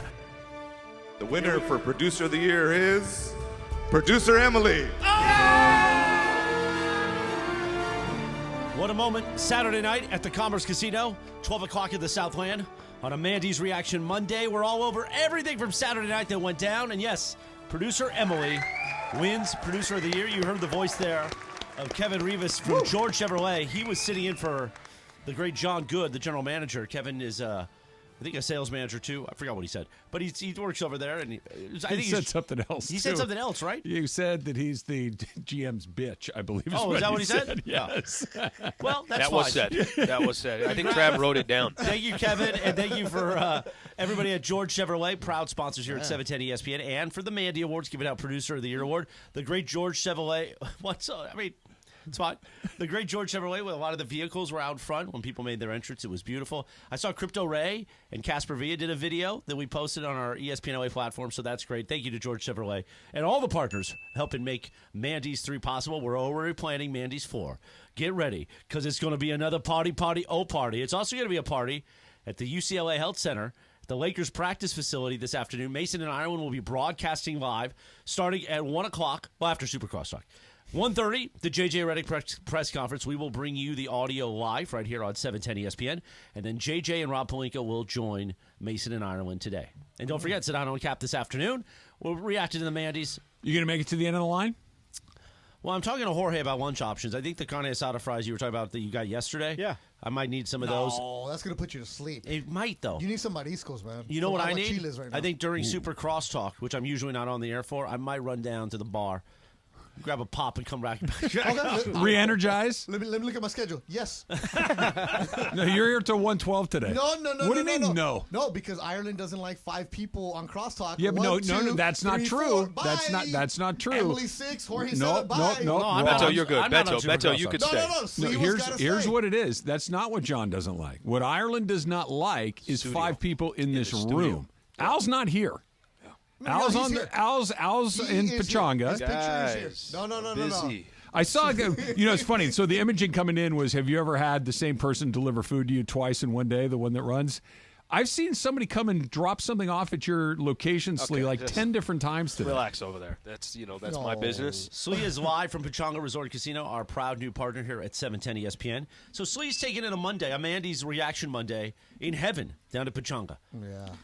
By the way, they got the pool here. It's called the Cove at Pachanga Resort Casino. Chris, I'm sure if you came here and you did some golfing, you got a chance to stop by. They only got 4.5 acres of a pool complex. Have you ever heard of that? What? 4.5 acre pool complex. Slee, I'm going to need a cabana sometime in August, man. Can you make that happen? So far, Beto, you've asked for a round of golf and a cabana. Just keep the list going. I was waiting for I'm waiting for the steakhouse was next. Steakhouse, Camus. Camus is good. I mean, closed mouths don't get fed, baby. Let's go. It looks warm out there, Slee. But I see you've taken your sunglasses off. Are you in the shade right now? Hot outside. I got 2 umbrellas with some shade. They even brought me a little fan here. I'm all set, man. There's a breeze coming in. Did you finish off that ceviche yet? Ceviche's gone. Yeah, that's done. The ceviche you got to get to quick, right? Chris, we're gonna go drink, right? We're drinking? That's not weekend. Possibly. I don't really want to play up having to take a drink in the middle of my on-air day. Why not? Let's go. I'm going to the Copa America game today, Brazil, Costa Rica. I got to start drinking. What time does it start? Let's see. I'm done at 1, so I'm leaving at... You're going to be there at 1:35? Let's go. I saw producer Laura, who also won a Mandy for Best Smile, thanks to our friends at Children's Central Fun Zone. She just tweeted she wanted a torta based on the conversation earlier. I want a torta, I want carne asada fries, and I want a Philly cheesesteak. Yeah, the Philly cheesesteak you got to get. I'm in vacation. I don't think anybody's going to say he's going to try to stop you. I'm in vacation mode this week. You couldn't get through all 3 in one sitting. Unfortunately, I can no longer. Yeah. Fortunately, well, you can. But these days, 3 big items like that? No way. 2. My eyes are way bigger, and I know people are going to go, oh, no, your stomach's pretty big. It is, but my actual appetite these days is not. So I get these ideas of grandeur, and I can eat like 2 slices of pizza and I'm full. You were on a 36-hour fast, weren't you? So the fasting has really cut, and you know this. I do now these 36-hour fast at least 3 times a month. I can't go that long. It's so nice because when you hit I said this on the air Friday with Sedano and Cap because I was in the middle of a fast. When you hit the 17-hour, 18-hour mark for me, because I used to do a lot of 16 and 8s, but your body's used to the 16 and 8 clock. So when I get to like hour 18, 19, I get this anxiety. They're like, it's telling me I need to eat. I don't. If you can make it through those 10 minutes, then you're clean sailing. The next morning when you wake up and you're at the 29-hour, 30-hour mark, you actually don't want to eat because you feel so good. You got to be busy too. If you're busy and that moment comes where, okay, I'd spend 12 hours or 16 hours or whatever it is, then it's hard not to. But if you've got something going on, it's not so bad. No. I'm more of a 4.5 hour fast myself. No, the fasting has really changed my appetite. So now I just got to work out. Didn't Sedano do? How long did Sedano go? Sedano was like 2 weeks with a fast or something. How long did he go for? I think he did 2 days once, 48 hours, and he long. started to get a little lightheaded. How could you not? Now Phil Mickelson, of course, got famous with his coffee, with his special, the good stuff, which I still use. He made it a week apparently, 5 days, with just coffee and water. Nope, not interested. That's way too long. Way, way, way too long. Betto, how long can you go? Once a month I do a 30. Once a month. I didn't say it. Don't laugh at me. Say what? I was asking how long you you said. can fast. Betto, how long can you go? Yeah, 30. Right, meaning fasting. 30 I understand. Once a month I go 30 hours, but normally I go like 18 to 20 because I don't eat after usually 5 o'clock. Are you disciplined like that? That's Susan's good. like Yeah, I that. can't do Susan! that. She after 7 o'clock, done. Yeah. Whether she's eating or not, we're calling Like it. I usually eat at 12 after I work out. And then my eating window's between 12 and 6, somewhere around there. It just depends if I'm home. If I'm gone on the road, then it's hard. My eating window the next 4 days is going to be nonstop. Good, you've earned it. You've earned it, young man. What else you got planned? You said jacuzzi time. Just sit in the jacuzzi. And eat? And drink. Are you going to post it on Instagram like Mason? Probably. No, not That's like good. that. I Not like that. By the way, Jorge used that image of him with the pipe in the jacuzzi pipe. I loved it. Cool. Wherever he was, or the hot springs, right? And that was in the Open, which was amazing. And we'll post the Open like we do every year. The Open was great. As always, producer Jorge does incredible work, and he had the great Cody Wu. And by the way, I want to say something real quick, because Cody Wu today is his final day with ESPN Los Angeles and Good Karma Brands LA. Cody is moving to Bristol to take a job with big ESPN, the mothership, and Cody did an incredible job his whole time here. He was an intern at some point, right? Yeah, that's how he started. Yeah, Mandy's one. Mandy's one. He was an intern. Yes. He's done incredible. He works much like Jorge, where they work with Good Karma Brands on the social media side and all that, and also here on the content side. Cody has been part of the content team for a little while too, along with obviously a couple of years with the social media and the fun and games department. So, Cody, we're gonna miss you. You did an amazing job for Mandys 3, and yesterday you were up here. A lot of laughs. And Cody played an important role on Saturday night in my life. With the Python? No, not that. I had a lot of stuff backstage because you know me. So it takes a lot of stuff all day long to stay hydrated. You always have a lot of stuff. To keep the hair looking a certain way, the different outfits. He packed. I was in no condition to pack anything. He packed all my stuff up. So when I woke up Sunday morning and went, oh my God, where's all my stuff? He had packed it up nicely, all put incredible. He's a good human being. He's a great friend. I would love to say that we'll see him, I guess, when he comes back. None of us are going to Bristol unless we have to. So thank you, Cody. We love you, and best of luck in the future. I know he's going to be at the Lakers press conference today, helping today on his final day with the company. He will absolutely kill it. You know, there's just some guys that you're like, oh, I don't have to worry about that. And I mean, in the best possible way. Not I don't have to worry about you and I don't care about you. I don't have to worry about you because you're going to be just fine. Cody falls into that second group. He will never talk to us again when he becomes an executive. You and I are going to be hoping he hires us at some point. Yeah, which pretty soon. Follow him at KXDYLUU. Yeah, I'm going to have to learn his Twitter handle, aren't I? With all the X's and whatever else he's got. His Twitter handle is like those suggested passwords that have good kid. XJGGH4. I need him to send me every picture of a pizza that he eats in Connecticut because I do miss the pizza in Connecticut. I miss the leaves. So I we gave didn't him talk about, speaking of post Mandy's feasts, you didn't chime in during that conversation. Me and Chandler went back up to the room. We were at the Commerce Casino, and we watched Indiana Jones and had high noons in the room, and it was a lovely evening. And you know, I don't get to see her very much. I see her like this is the first time I see her in like 2 years, and so it was really nice to spend time with her. And did she look like me? Did I promise on that? Yeah. Yes. Yeah. Now, not identical twins. Not as much as as you and your sister Claire look like one another, but you guys are sisters. But she could be the fifth Hebel sister easily. Yeah. Yes. It's like the fifth Beatle, I think. What was that guy's name? I can't recall. I don't either. I don't think it was. So what'd she say about your award? Oh no, she was really excited. She loved the Mandys. It was really funny to her. Her favorite part was the Family Feud, and she was excited about that. But no, she was excited and proud to text my mom that I won the Mandy. I was going to say, awesome. who did she? Was she the one that was the conduit back to the Yeah, parents? she shared it with my family. And my sister Claire said she wasn't going to text me until I texted her that I won the Mandy because she didn't want to, like, if I didn't win it, to, like, upset me. And I would have been fine. I don't, it doesn't really matter. You were happy. It did matter to me. It did. You could tell that it mattered to you, and that's what made it so much fun. Is that it was genuine. As I said at the beginning of the show, your reaction to it was sweet and genuine and sincere, and you gave your friend Chandler a little hug and a very big smile on your face. It was wonderful to see. It's always interesting when somebody who doesn't listen to the station goes to an event like this and their reaction for it. So that's good though. That she had that. It's good that she was there for you too. You had somebody to have that moment. I like that's her first time seeing Morales. It's the first time she's ever seen him. Speaking of Mason or Ireland, right? That's right. Speaking of people that don't listen to the station, shout out to Sheila and her friend. They came up to me and they said that they randomly saw, that there was going to be an event at the Commerce Casino. Decided to buy the tickets and check out what the show was going to be all about, and they had fun.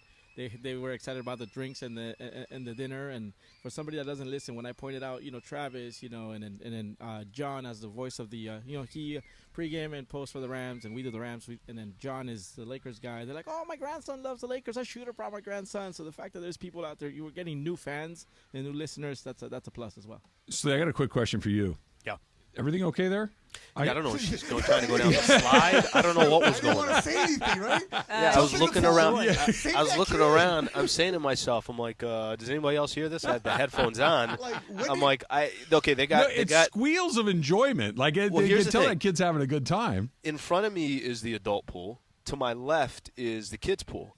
And they got a couple like real deal slides, and I'm like, is she getting stage fright of coming down? I don't know what's going on. I thought you need to call Wendy Peppercorn, man. We need somebody to show up and help that kid out. That's deep, right there. Well done. Okay, so when I was in Hawaii, I became a man that day. Yeah. I was in Hawaii at the Aulani, which is the Disney resort in Hawaii, and at one point we came back from like this wedding event, and like 5 of us were kind of like we were tipsy, and we were like, let's go on the slides before they close for today. And so it's like 5 30-year-old How old are adults. you at this point? I'm 27. Oh, so okay. it was this year. Oh, this is when you were in Hawaii. Yeah. Okay, all right. And then the rest of us are like, they're like 30s, and so we were going up the slide, and then this one kid was like trash talking us, being like, I've ridden this slide 40 times today. I'm setting a world record. And then as we came down the slides, that like a huge group of like 20 kids were cheering for us because they realized that like the big kids were coming down the slide. It was very sweet. That's awesome. But the screams sound like they were having a good time in Pachanga. Yeah, no, they're okay. Just make sure that mom and dad are paying attention, Slee, and everything will be everything under control after that. All right, back to the Dodgers. Let's talk a little bit about Ohtani has worked. A couple of other things have been A+, but as you get ready for the second half, a couple of things keep your eyes on as well. It's coming up next on a Mandy's Reaction Monday, 710 ESPN.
Sliwa. Day has the same person dropped off food at your house twice in one day? I don't. Great question. Travis and Sliwa. On 710 ESPN. Quarter after 12 o'clock.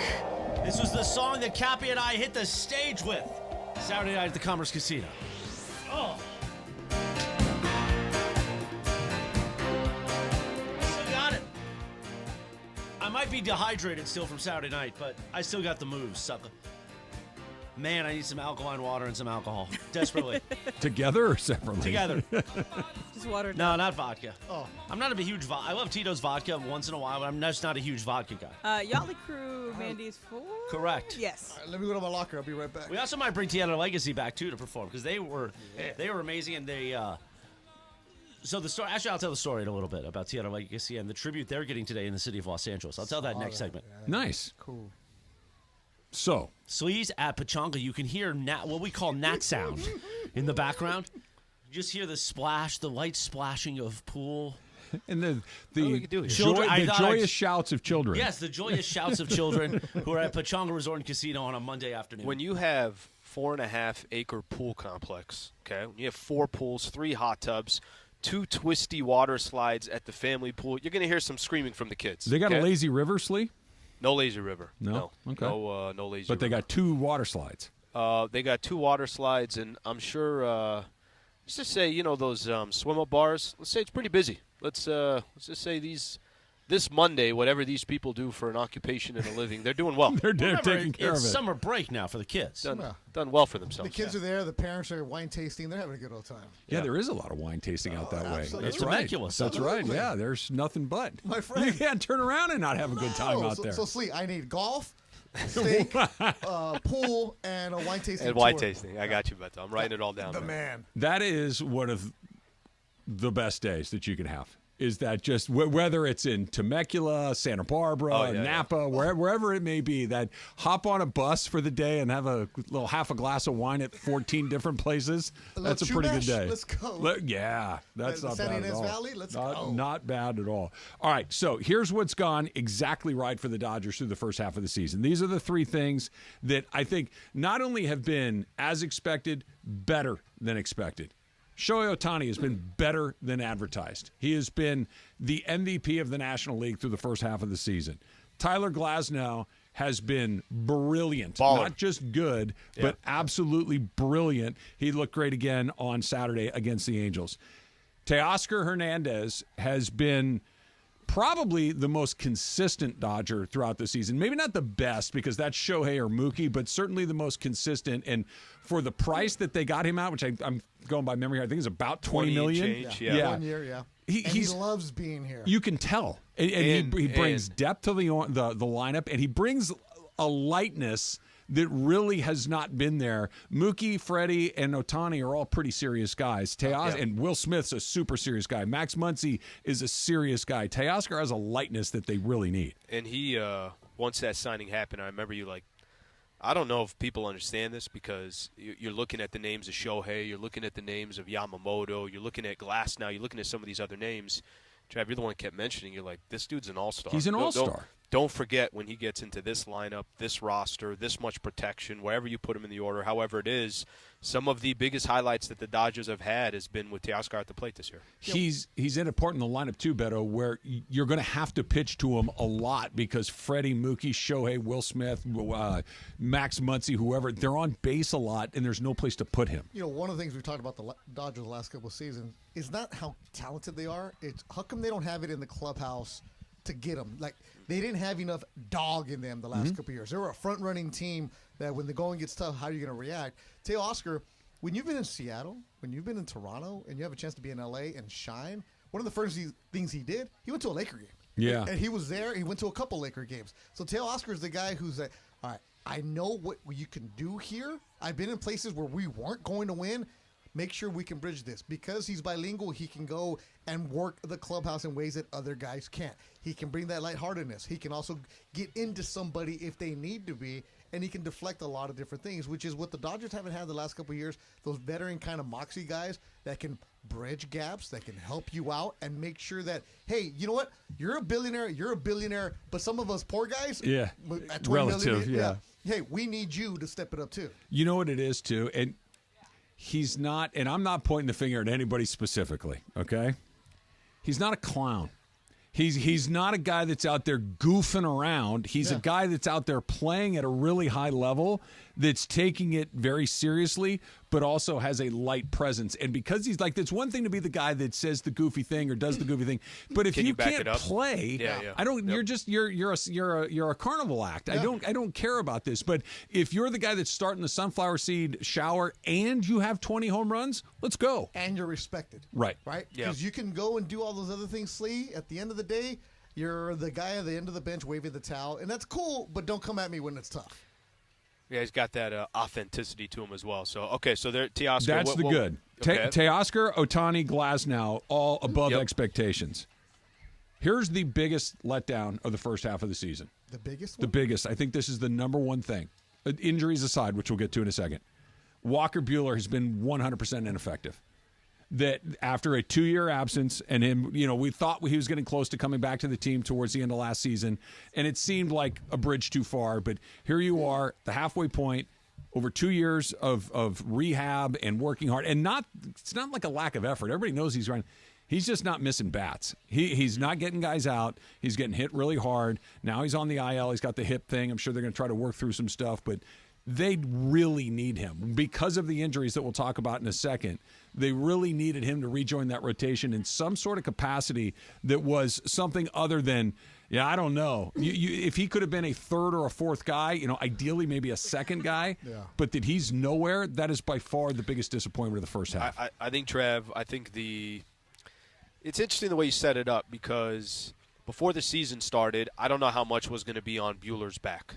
I don't know what to expect, right? Coming off 2 Tommy Johns, what is this guy going to be when he comes back? There's some players who have had success coming off 2 Tommy Johns, and others that it's a tough injury to come back 2 different times on. I think what you just said at the end there, it doesn't even look like you put him in any part of the rotation. You can if the playoffs started today, Slee, you couldn't use him. You literally could not have him on the roster right now. Even if he came in and it was like, look, he's not Walker Buehler, but he's reasonable enough. And maybe even, too, we could use his experience and some of these big-time moments that he's had in the postseason, and he can get us some starts when we need it come playoffs.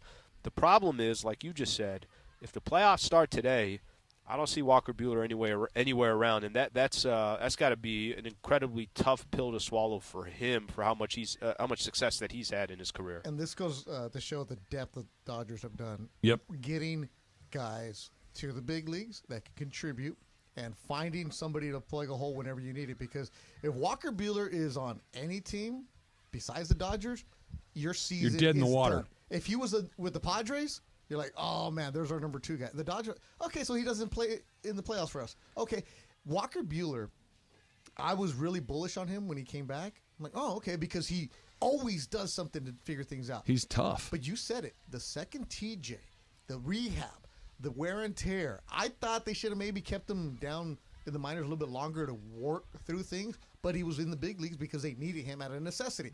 And then now you have to shut him down. Now you need him even more. Yeah. And you had to shut him down because this brings me to the next thing on the list, right?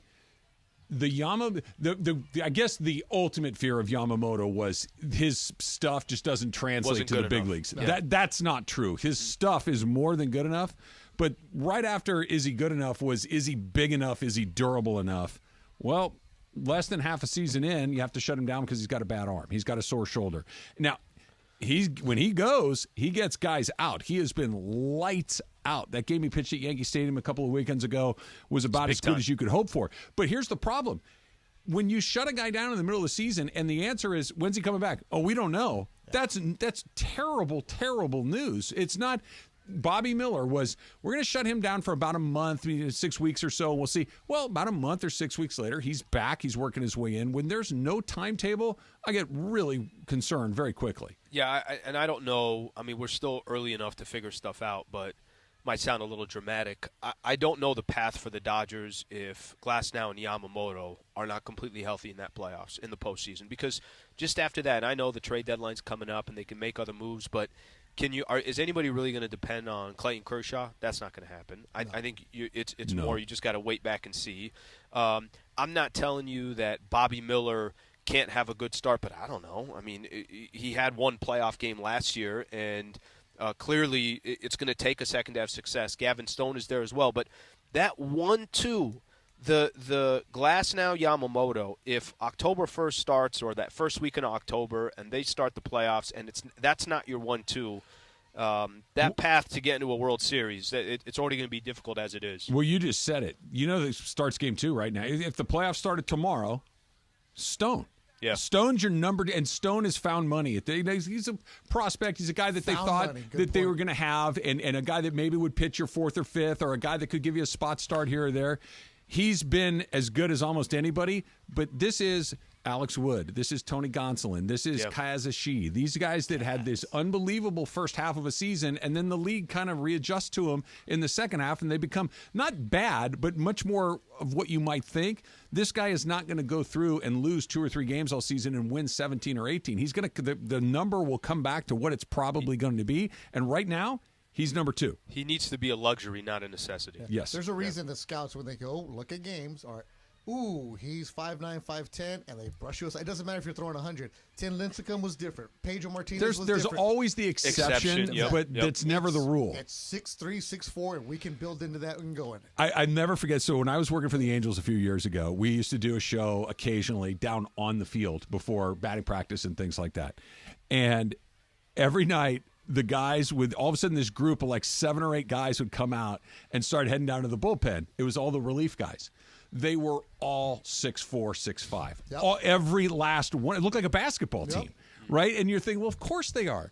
Bigger is better. Like, I mean, and your point, Pedro, Lincecum. There are some smaller guys that can make it happen, but the fact that we know it's like quarterback. Well, Drew Brees did it. Okay, there's one. Yeah, and he was 6 Every other guy is 6'5". Yeah. There's a reason that they all are the same size, the same shape. It's because that's what works best. And that's why it's important for the Dodgers to really shore up the bullpen. Yes. Because when you get to the playoffs, and the playoffs are different. Nobody's throwing a complete game. Nobody's going 7 innings or anything like that. In the playoffs, you're going to have a shorter leash on your pitcher. You're going to make sure that your hard-throwing relievers are coming in. It's like things are different now. Relievers and closers, sometimes they come in the 8th inning in the bigger leverage situation. So that's where I'm looking more to see what the Dodgers do at the trade deadline. There's not a ton of stuff out there either. But there's stuff out there because you're going to see who is going to be available to sell because the Dodgers have prospects that you can get rid of in A-ball or AA that people are going to want. I will say one thing, which I think will make the deadline interesting, just staying in the NL for a second.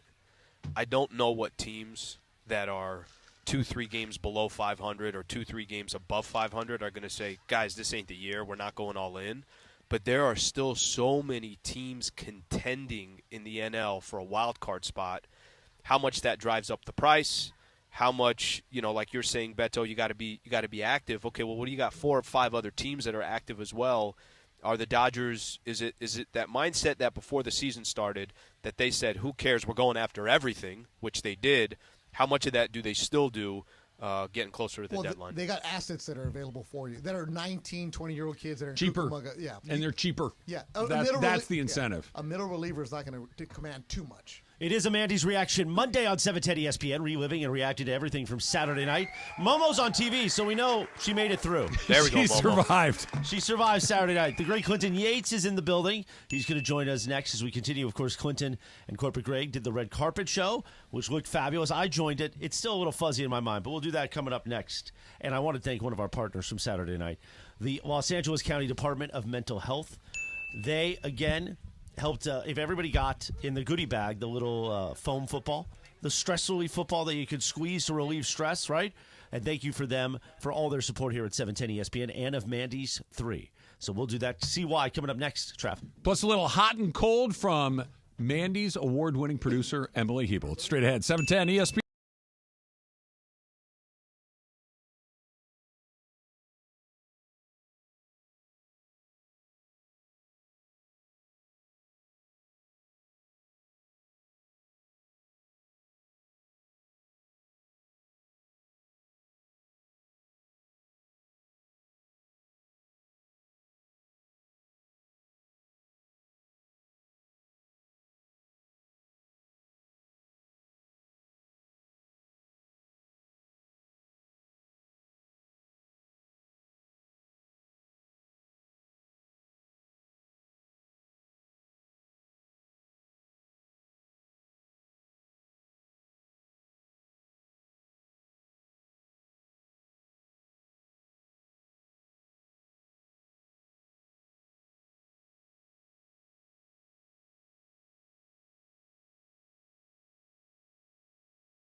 at 12:30 p.m. Who's hot? Who's cold? Thanks to Next Gen. Boy, time for Who's Hot, Who's Cold. Take it away, Producer M. Thanks, guys. Aloha. Aloha. So, what's hot today? It also, by the way, Big CY's in here. What up? Also, Mandy losing. Right. Bring it in. Bring it in. Yeah, thanks. Hugs, everything. Sorry. Can I throw us a quick curveball real quick? What's up, Slee? Look who's here. John Ferris. Look who's here. With Slee at Pachanga. Come on, guys. There we go. Yeah. Good to see you, John. Here, throw this on here real quick. Throw that on. Talk to our John, very quickly, he put on Slee's headset reel here. It was we talked a little bit earlier. I know how much you listen to the station, so I would not be surprised if you heard it. But it was such a wonderful moment to see you up on stage, getting to get handed that award to you. It was something that meant a lot to all of us. Well, it meant a lot to me. You know, I've been a big fan from the beginning, and this is my neck of the woods down here. And when I heard that Slee was down in at Pachanga, and it's a beautiful casino down here, I had to bring him something. So I brought him some sunscreen. He's going to need it. Yeah, he's melted in the screen, so sure. Awesome. Well done, John. Well done. We worry about you guys. You know, I worried about Emily when she drove cross country. I worry about her pizzas maybe having too much bacteria. I mean, we really care. And I worried about Alan and being around this pool without sunscreen, so I had to do it. I almost couldn't get through security, but I wore my Mandy's pass. I showed it to the guy at the gate. He said, "Okay, go on in." It'll get you. It'll True open story. doors all across America. True story, guys. I love that. Well, John, congratulations again for being Mandy's 3 Fan of the Year. We look forward to seeing you next year at the Mandys, where you will pass the baton to the next Fan of the Year, okay? And Chris, thank you. You are an amazing host. We all love you. God bless you all. Thank you so much. Thanks, God bless John. you, John. All right. Well, he's certainly hot. He's everywhere. Is that the and all hot over. from today? That's pretty good. That's a pretty good hot. It's pretty good hot. Also, what's hot is music beefs. So, Dave Grohl over the weekend with the Foo Fighters, at his tour, decided to, take a shot at one of the biggest acts performing today. So this is Dave Grohl, kind of vamping at his concert. I know we were joking about the Taylor Swift tour earlier. I know that she's on her Eras tour.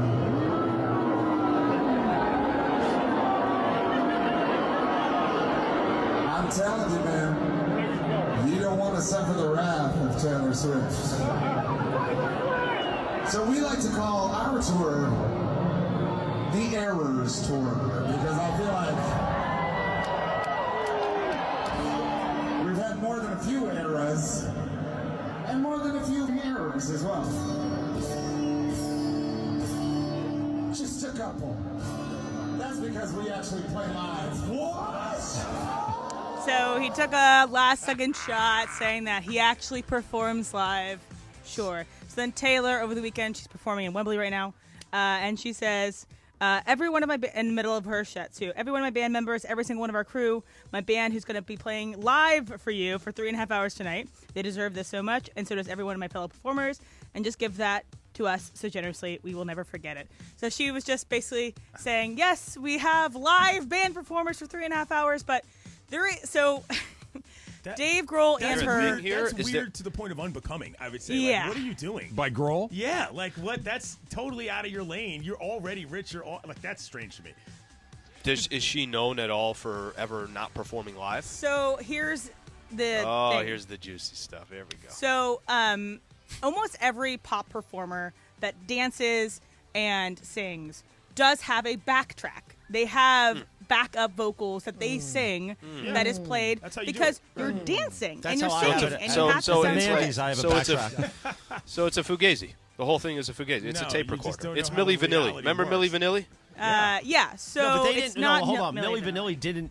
They didn't. Those two guys weren't singing the song. It wasn't their own backing track. It was other musicians. Same thing. Taylor Swift is not singing during live concerts. Same thing. Right. And so, I think if Taylor Swift was doing what Dave Grohl does, which is just play your instrument and stand still and rock a little bit, then she'd be doing it all live. But she dances, she performs, she's all the way up and down the stage for 3.5 hours. She doesn't want to lose her voice, and you have to make a great show. But, yes.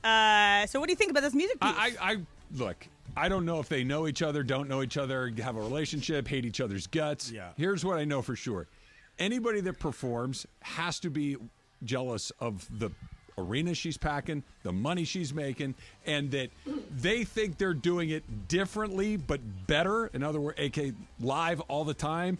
There has to be a little resentment in there, and that came through loud and clear. I love the Foo Fighters. I like Grohl. Hater rate, in my opinion, on this, obviously. Yeah, and I like Dave Grohl too. Yeah, I love the hate.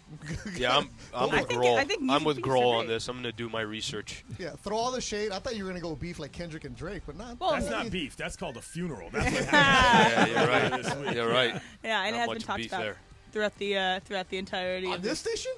Yeah, I mean, maybe. What Yeah, show? me and Trav did a pod Yeah, just I'm on pretty- Kendrick and Drake.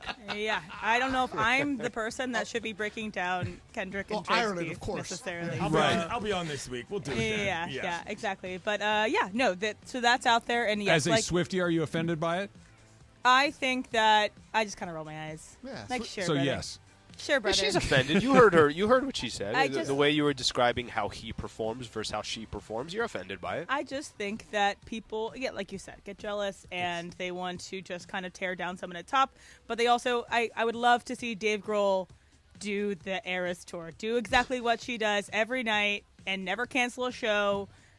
This entire tour, it wears on your body. But yeah, shouts out to Dave Grohl and the Foo Fighters. They're great.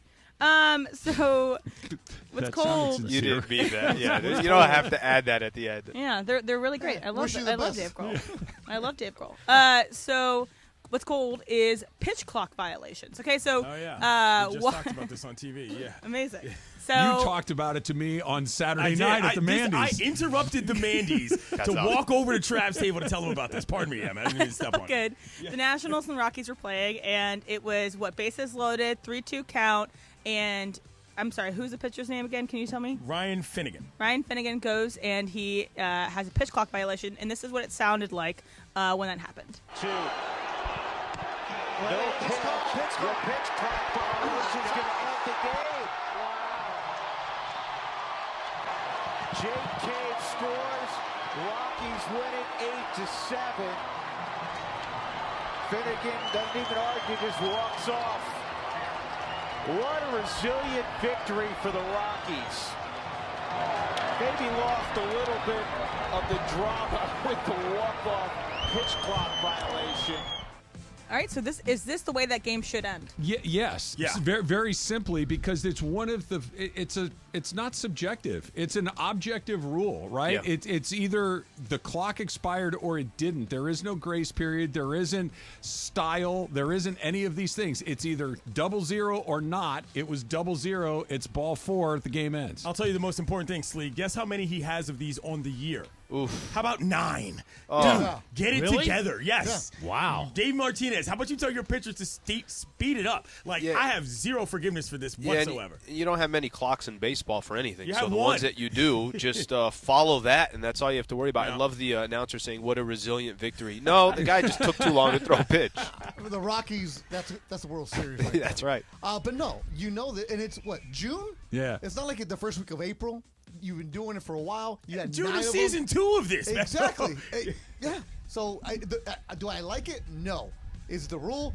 Yes. And deal with it. I don't know if this is irony or just coincidence, but that Jake Cave scored the winning run right there is terrific because Jake Cave was the guy in right field when Teoscar Hernandez hit that grand slam and started screaming at the first base umpire and then was on deck when the Dodgers wrapped up the game afterwards and went at the first base. That's an subjective call. Like that's one of those did he or didn't he? It's like in the heat of the moment, yes or no. That he scored the winning run right there is terrific because you had a shot clock violation. Right. Awesome. Just awesome. Who's hot? Who's cold? It's brought to you by NextGen, the official AC heat and plumbing company of SoCal sports fans. Call 833-3-NEXGEN, 833-3-NEXTGen, or visit nextgenairandplumbing.com. The Dump, super crosstalk coming from the Laker facility. I'm looking right in your eyes, Betto. You're Sliwa going to is sit here. right there. It's Betto, Palooza stay night. there, bro. It's Stay Palooza there. day. You got to stay, Slee. It's coming up next, 7:10. There's nothing like NHL hockey, LA Kings hockey on 710 ESPN. Welcome to the family. Brand new partnership. We're excited to have the Kings right here, the home of the Los Angeles Kings. And Trav, now I just need an invitation to go catch a game. You have been giving you one forever. Now you have to across the street. Now it's across the street. Go Kings, go. Go Kings, go. The Kings are back on 710 ESPN. Believe it or not, I did pregame for the Kings 25 years ago. Damn, I'm old. Luke Robitaille, the rest of the Kings organization couldn't be more excited. Go Kings, go. Go Kings, go. Nothing like live hockey. Nothing like seeing it in person. Nothing like watching it on TV. Nothing like listening to it on the radio. And we've got them on ESPN LA. Go Kings, go. We're so excited. The LA Kings have found a new home right here on 710 ESPN. Can't wait to see you on the ice. I want to congratulate the LA Kings. You are now on the greatest sports radio station in America, 710. And guess what? Now I get to be one of the ice girls at a Kings game. Go Kings, go. Go Kings, go. Go Kings, go.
For everything we haven't gotten to today, yes, it's time for the dump. 11 minutes in front of 1 o'clock. It is a Mandys Reaction Monday on 710 ESPN. Don't forget, Mason and Ireland are coming up live from the Lakers practice facility, the UCLA Health Center, for the J.J. Redick Day. Apparently today's J.J.'s birthday, too, which I didn't know. How about that? Happy 40. Yeah, he will be, I just found out, he will be unveiled. I'm moving a little slow today. We all know that.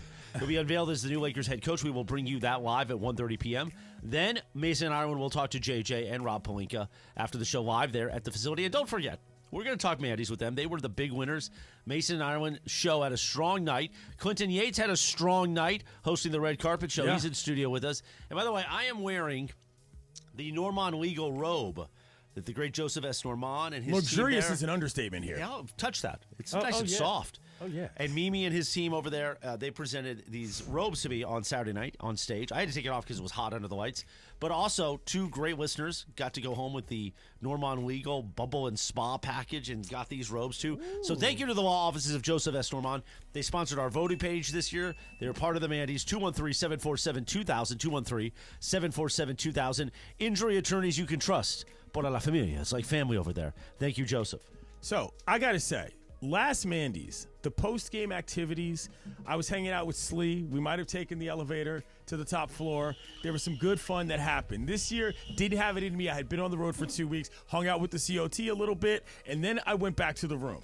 What I did not know about Commerce Casino and Hotel, some of the best damn Asian food you're ever gonna get. Oh, and they're selling it all night long, Trav. I got a full bowl of steaming pho, dumplings, hot pho, and tremendous fried rice at like 1 in the morning. Amazing. It was incredible. The little spot I in the was corner, right there. housing that good. food in the middle of the night. I could not. I was blown away. I was like, why didn't anybody tell me that one of the better restaurants, period, that I've eaten in since I moved to LA Seriously? is in this casino? I'm not joking. Wow. Really not good. one bit. It was. that. It totally changed my views of a lot of what happened that night. It was fantastic. Trav, Truly. Super Bowl 2025. That's I was going to say, you just set your entire Super Bowl menu. Unbelievably Fun, good. So that was the big fried discovery rice. for me. I love that. On Mandy's night. I was great. pumped. It was excellent. Anyway, that's all I had to say. Did you hear about the listener that offered Jorge steaming hot pho too?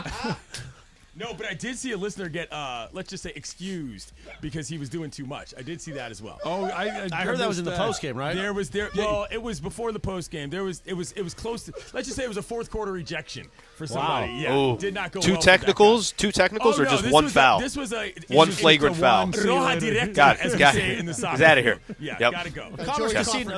Commerce Casino doesn't mess around with security, which we appreciate. No, indeed. I could not believe it. I was like, how is this? I was like, I would drive down here when I know that these other places are closed, spend the night just so I can eat this like this. It was fantastic. So, Jorge, when you were propositioned, yeah, I guess that's really the only word, right? That's really the only one that kind of fits. Yeah. What, did it hit you right away? You're like, wait, what? Like, take me through it. Oh, when the guy was telling me, we were having a conversation, blah, blah, well, your outfits and the event is great, this and this. And then he says, if you're desperate tonight, I'll see you on 60. And I was like, wait, what? Wow. I was like, wait, hold on. So there wasn't a violation. There wasn't a lane violation, so the guy was if you like, will. yes, if you're desperate, I'll see you. I'm on table 60, just letting you know. And I said, wait. And then he says, yeah, table 60, if you're desperate tonight. That jacket you wore, bro. That's what it was. It was that jacket. The jacket's bringing him in. Apparently, I wasn't good looking enough. No, but one of the other things that I thought I suggested that one of the listeners just hit me back with was Met Gala style, perhaps a theme for costuming next year. Would not be the worst idea in the world. I don't step on the fun and games department, but it came to mind during the red carpet show with Corporate Greg, and everybody seemed to think that might be a fun twist. Well, listen, Mason and Ireland basically did it. Right. That's where it came from. I was wearing my Yachtly Crew outfit that I hosted at their show with Cappy. So as long as Yachtly Crew is performing at Mandys 4, which is the plan, I'll wear that outfit again. That's a vibe. So I'm all for it. If we want to go more like costumes, I'm okay with it. The only thing is I don't know if Commerce from a security standpoint will be okay with everybody participating. Like us doing it is one thing. I don't know if people showing up in costumes is really I their think vibe. A station theme makes sense. Station You know what I mean? Like, and Travis's principal outfit is not going to go with. So I met a woman named Nicole, who is a professional stylist. It's what she does as a living, and she has taken it on herself as a challenge for Mandys 4 to style me for the Mandys next summer. How does Susan feel about that? I brought Susan over, and I introduced the two of them to each other. She was at the Mandys. Yeah, she was at the Mandys. She brought her son. She's a friend of Mark Cates. Okay. So stylish, then of course. Yes. Sure. Yeah. So she may have her greatest challenge ahead of her. No, it's easy. To style her or to style me for the 25 because you've lost Mandys. weight, your body's different. You got the V tape. Oh, you're gonna be. She might quit her job, Trev. I know. This could be. I could send her into an early retirement. Magic Johnson situation. I'm not going to be. You're going to be looking like there is no going to be run over Clooney, tonight. baby. That's what you're going to be. By the way, if you tuned in late to the Travis and Sliwa show and you're wondering, is that a Taylor Swift backtrack of noise and swimming pool. That's not. Slee is live from the Pachanga Resort Casino today. That's the sound of children splashing around that you hear. We're not just adding that noise just for fun. No. Guys, it's a 4.5-acre pool. That's what they got. 4 pools, a lot of kids. But the kids got their own section. That's the good thing. They got the family zone over there. They got these 2 big slides. And then I could just kind of kick back and enjoy the resort lifestyle. So, Chris, yes, I'm here at Pachanga. I'm not those noises are not coming from Jorge potting something up or anything. Until I have Yates's review on the restaurant, though, right? Yeah, bro, it knocked me down. I was stunned. I was like, first of all, it's 1 a.m. Second of all, this menu is robust. Third, it's delicious. And fourth, pretty cheap. I mean, we're hitting a 5-tool situation right there, Trav. You know? Everything was, across, huh? and it came quickly. That's the 5th tool. Who doesn't like steaming hot pho on a Saturday night? Listen, It's man, true. Sunday Especially morning. after you've been drinking. Yeah. Well, the post Mandy's meal is a highlight, right? What you're Absolutely. going to do. Slee stopped in, what'd you say, on Soto Street, Al? Yeah, Soda Street. So he had tacos on Soto Street. I did with the always unbelievably reliable, right 100% every time, in and out, late night. say, It's yeah. my first late night in and out in quite some time, and brought back a lot of fun memories. Attaboy. It was You pretty got to good. do it sometime. The Well, I taste remember buds get last there. night there was a wacky trip that everybody was trying to take to Denny's in the middle of the night that I Yeah. was like, I'm just not doing that. Turns out there's in-house options that were even better. So A little moons over my hammy. that was a win. Always a great choice. By the way, Grand Slam, baby. Superbird? Jorge knows. Yeah, Superbird with bacon and a slice of tomato in there. American cheese, bro. Not a Tomato bad gives me idea. heartburn. I go lumberjack. Sourdough. You know what we should do right now? Not eat a Superbird. All right, guys, have a good show. Good to see you. Super Crosstalk. ESPN AM 710 Los Angeles. KRDC AM 1110 Pasadena, Los Angeles. K256CX 99.1 FM Pasadena, Los Angeles. It's the greatest segment in LA sports radio history. Oh my God. When the shows come together for magic on the radio. It will only grow stronger. Super Crosstalk. Are we ready for Mason and Ireland to join Travis and Slee? Super Crosstalk begins. Super Crosstalk presented by In-N-Out Burger. In-N-Out. That's what a hamburger is all about. It's time for Super Crosstalk. And now, ladies and gentlemen, your host of the year, the show of the year, and the 3-time play-by-play host of the year and most knowledgeable. Ladies and gentlemen, live from the Lakers practice facility, Mason and Ireland. What is happening, people? What is great? What is up? It was an unbelievable night. Morales, you put on a great show. Well, thank you. Jorge, everybody put on just an unbelievable show. It was a really, really fun night.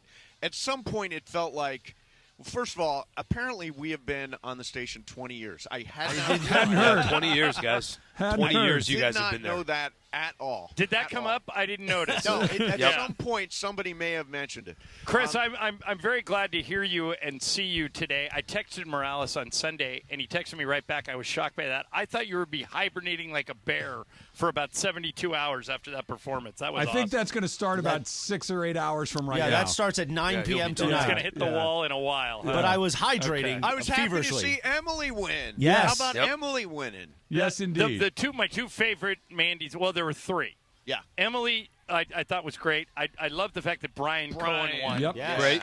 And strangely, on a night that we were like, it could not have gone better for us. My favorite part of that whole night, Chris, was that thing you did for John Ferris. Yeah, that was. I thought that was awesome. And John was in the studio. I heard He was John with stop Slee in down to in see Pachanga. Is that what happened today? I mean, Macy's not at the studio, okay? Oh, He's down out at here Pachanga. at Pachanga Got it. with Yeah, me. I forgot you're down at Pachanga. Yes, we welcome Pachanga It's Resort like a home game for Slee. We welcome Pachanga Resort Casino as one of our newest partners here. We'll have Lakers and Rams coverage as well on the station. So thank you to Pachanga. Nice. Mason Ireland at the Lakers practice facility as a big day. By the way, Trav. Yeah. I'm sorry, Chris. Killer golf course at Pachanga. Amazing We golf talked course. about it. It's Killer. fantastic. Yeah. Oh, did you? Yeah. Yeah, amazing Yeah, day. like one of the best kept secrets out there. Mace, any thoughts on Travis and I from Saturday, or not really? I thought you both dressed well. Oh, thank you. Appreciate that. Thank you, man. Thank you so much. I think you both brought a smile to the Oh, awesome. Thank you again. Thank you again, man. Well, This you know is what I great. was thinking about? So last year was obviously the year of Slee. That was the big upset. And the first year kind of belonged to Sedano and Cap. That's the year Cappy won it. And this year was ours. Yeah. So it's been spread around now. Now, next year, that means Travis and Slee for show of the year. Yeah, Could be. Yeah. This was also the year, and I know we'll get into it a little bit. I know you guys got a lot of Lakers. You're going to talk to Rob Holinka and J.J. Redick. We're going to bring the press conference live at 1:30. But we'll work in some Mandy's talk on a Mandy's Reaction Monday. All but right, this is the year of the Kiss. Update on that, Chris. We will talk to JJ. We are not talking to Rob. That's a late scratch. Okay, no but problem. we'll talk to JJ. And Beautiful. Rob will be part of the presser, I think. Beautiful. But Tell Rob 7 o'clock. What Lakers was talk on your if he wants board? to join. Okay. Oh, Chris, what was on your board of least likely to happen? Me kissing Mason on the lips, I'm guessing, was not on there? No, I was I think if you look at my body language from the video, there's a video from behind that Parker took, so we see the rear angle. My hands dropped in shock, and it was incredible. Mace, how did it feel for you? Well, let me just say, Mason's a good kisser. Now I know how Juan feels. Just stunned. I didn't know what. I wondered, like, his face is coming at me. I'm like, what is he doing? Like, why is his face coming in my? And then the next thing you know, and I was got some lips laid on you. Oh, I was just stunned. And I did get $50 out of it. Yeah, I gave Mason $50. So, John, did you kind of workshop it. this in the sense that, like, how long am I going to be there? Because it was all four lips were in direct contact for a solid second and a half or so. Because had you come in for a little peck. Here was the genesis of it. Some guy walked up to me and he goes, "Is it true you do anything for $100?" I said, "Pretty much." And he had a $100 bill. He goes, "If Mason wins something, and you kiss him on the lips, I'll give you this $100." And I went, and he made me sign the $100 bill. Oh, did he really? And I said, okay. So then when I don't think he thought I was going to do it. And I go, you don't know me, but you're giving away money. And the guy goes, oh, well, let's prove it. I go, all right. So I did it. And when he came back to me, he gave me 5 20s because he wanted to keep the $100 signed. Oh, that is funny. So that's how. Yeah, I found it to be shocking. A lot of people think that of the two of us, John is the one that seems the most gay. Oh, no, there is no doubt. So Broadway John. Broadway John. Jazz hands, all of it. He's got the whole thing. Matter of fact, for years, I always felt that when Mace was not out yet, we used to take a lot more calls, and I thought if somebody calls and tries to out Mason, I'll just fall in the grenade and say, no. One of us is gay, but it's me. Yeah, right. And I don't think the audience would have any trouble believing that. No. You got. Of the two of us, I am way more gay than you. Yeah. Mace, so how was the actual kiss? How was the actual kiss, Mace? The kiss was. How was his execution? Was it wet? I would call the kiss interesting. I would call it gentle. It was gentle. Loving? Yeah. He did put. It looked like his left hand. What do you mean? His left hand went behind your neck too. He came in very slow. Like it was very classy. That did it was not very happen. classy. I don't remember that not part. happen. This but is it your was karma. an easy $100. Yeah. This is your karma, Mace, for not letting us in the hot tub.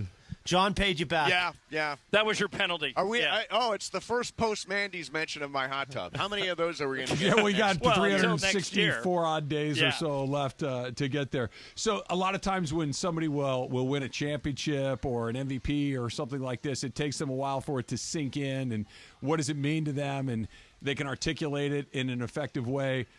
Winning host of the year for yourself, Steve Mason, has it sunk in for you? Yeah, it did.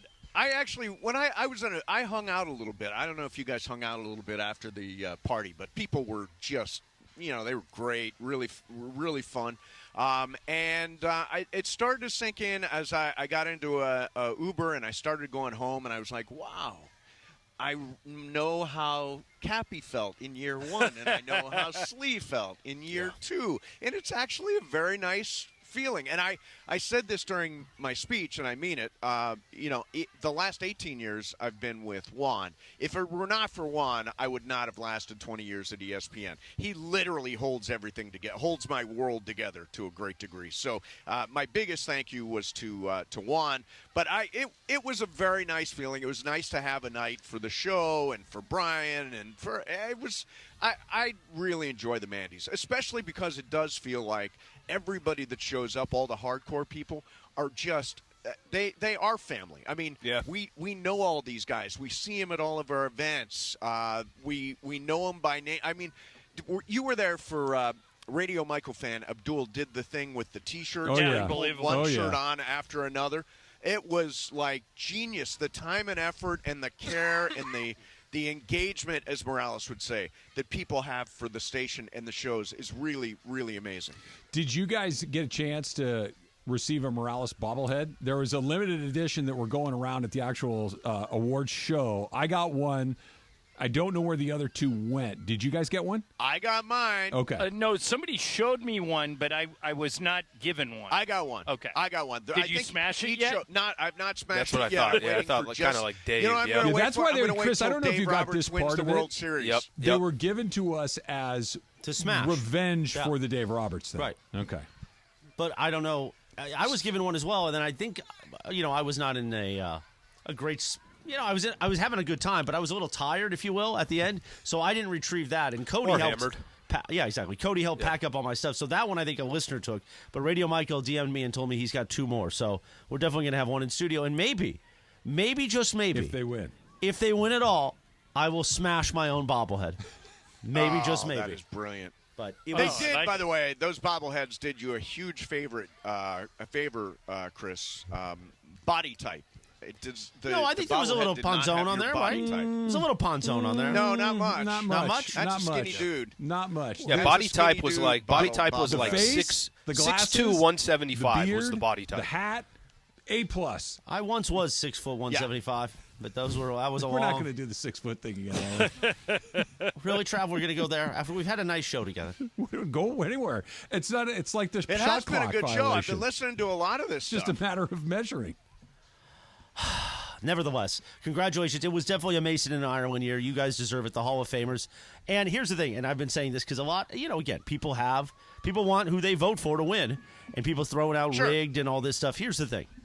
We had multiple voting because I think it makes it more interesting, the results. We didn't do anything on our part. And if you want to think that I rigged anything, let me guarantee you of one thing. I would give my 2 trophies back that I won Saturday night right now to win Bit of the Year. So that was an upset for me. I ate 11 and a half inches of hot dog for nothing. Mace, Lisa wants that Mandy. I gave it to you to give good. to her, right? No, Cody and those guys took all my Mandys back for me, but I've got to give that one to. Okay, good. Is it going to go to Where's she going to put it? I don't know. We'll have to have her on, and we can find out. But she the minute I got home, she goes, "Did I win?" I go, "Did you win what?" And she goes, "Bit of the year." And she and I went, "You actually did win, but you're getting." She goes, "No, that's my trophy. I won it." I like it. So she's all cocky now. Trav, where should we keep our Mandy this year, Trav? Well, I'm going to take a piece of athletic tape. I'm going to tape it to the side of Emily's, and I'm going to write my name right next to it. I'm going to say, "Good job from Travis." Slee is a former Host of the Year winner. Emily is Producer of the Year. Trav's former Man of the People. You were Man of the People. You guys, it's not like you've never won Mandys before. Jorge is a multi-time winner. Yeah, but those are the Mason and Ireland years, Well, we screwed it up for him. Just when he comes to the other jacked place it up and he for gets him. the rings, he still gets to keep the rings. What'd you guys make of that robot dog? I thought it was crazy. In fact, I saw who's the guy that Kevin Belita from TLC. Yeah, I saw the robot dog after, hung out with it a little bit. We did some tricks. Oh, you are a dog person. I plays fetch. My own dogs don't play fetch, but robot dog does. So that was actually really fun. No, the robot dog's amazing. And Morales, you were okay with me naming the robot dog Penis Thumbs? Yes, I loved that. That was amazing. Listen, Penis Thumbs and the Reddit crew, I thanked them for votes in my post. I made a comment about them on stage, which I won't repeat on the radio, but thank you. You took my bait. You voted me, man. You voted me most hated. Yeah, that's true. It is true. They did. That's true. They did vote you both most hated and personality of the year, Al, which is an astounding accomplishment, Chris. Al, you had to be a little bit ambivalent because I know you're a dog person, but you're also terrified of the robots taking over. That had to be a complex issue for you. Once I saw Mason and Ireland up there on stage with them, everything felt comfortable. Like if that dog's gonna do something, it's going to do something to them. And if he does do nothing, then I feel comfortable. So, Mace, when you're done with that dog, I'm going to take him out on a walk with Rookie. Take him with me. So I'll tell you something about that dog. Do you know what the actual working purpose of that dog is? What is it? It goes into burning houses and pulls people out of it. Smart. That's the way they use that robot dog. And it made me wonder all the things that we'll be able to do with robot dog or just general robotics. It's going to be crazy. Have you but that seen dog is amazing. Mace, apparently have you ever out there seen saving lives. You ever seen those drones that are set up? Basically, I don't know if they're using them yet. I don't think they are, but firefighters are using these drones, and it's connected to water, and it goes up. Let's say there's a fire on the 8th floor. It literally goes up to the 8th floor. It's just on the outside, so then the firefighters have to do it. It's spraying the water. So whatever drones, dogs, stuff that you're talking about, that's going to be everything. Here's one that I think was one of the big misses for you and me specifically, Mace. That when we were doing Family Feud together, we were standing next to each other behind the thing, and the topic was you. And the number one answer was... If what was an Olympic sport, Mason would be the champion. That's right. That you would get a gold medal in. And Slee said smoking, which was, I think, 3 or 4. Smoking weed. I guessed not showing up for work, which was 2 or 3. And then the number 1 spot went vacant. We didn't get it. It got thrown to the other side, and they stole it from us. Did you? Yeah. No, I knew it right away. Yeah. How did you not get that, Mace? I love how Mace didn't know his own because ranking. Mason refuses to admit that he's a spaz, that he's the most uncoordinated Well, wait a minute. What got number 1? Taking vacation or hurting yourself? Getting hurt or falling down. Oh, getting hurt was number 1. Well, getting hurt should be number 1. Yeah, that should. I'm surprised you didn't think of that. I've got a long track record. Yeah, exactly. I know. I've been hurt so many times. My thoughts don't necessarily become clear. That face plant, nothing's ever been the same in my head. Well, yeah, and I thought in the other Family Feud game, I was surprised nobody got when they asked who is Scott Kaplan's best friend, and number 1 was Morales, number 2 was Sedano. I thought it would be Little Cappy. Yeah, Little Cappy was on the list. At the end. Little Cappy was on the list. Himself, by the way, was number 3. Yeah, which is fairly accurate. Yeah, I can see that. All right, you guys have J.J. Redick, his press conference coming up in just a little bit. I know J.J. is going to sit with you guys and talk afterwards as well. You got lots more Mandys to talk about, as well as a great night on Saturday night. Thank you to everybody that came out. Obviously, you got to make sure that you're already getting ready for Mandys 4. Get ready to buy your tickets. Get ready to come out and have a great time. Super Crosstalks brought to you by In-N-Out. In-N-Out, that's what a hamburger's all about.